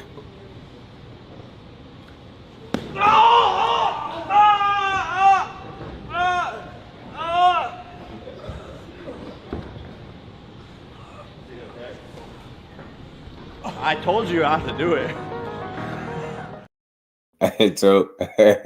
He said, I told you I could do it. Big ass clown, man. He gonna put his arms up and get punched out of his socks like that. Damn, I'm pretty sure he done pulled it on himself, man. Playing with that man, Jake, bro. Man, you already know. Much love to my guy, like GP, Superman, my guy, Daryl. Much love to the guys, LaMarcus. Fight game, my guy, Thomas Hill. You already know, man. Another dope build, man. You know, much love to y'all. Y'all make sure y'all enjoy the rest of this Good Friday and y'all stay safe. You know what I mean? And we'll be back tomorrow to build on some more boxing, y'all. So with that, we're going to get up out of here. Much love and peace to the fam.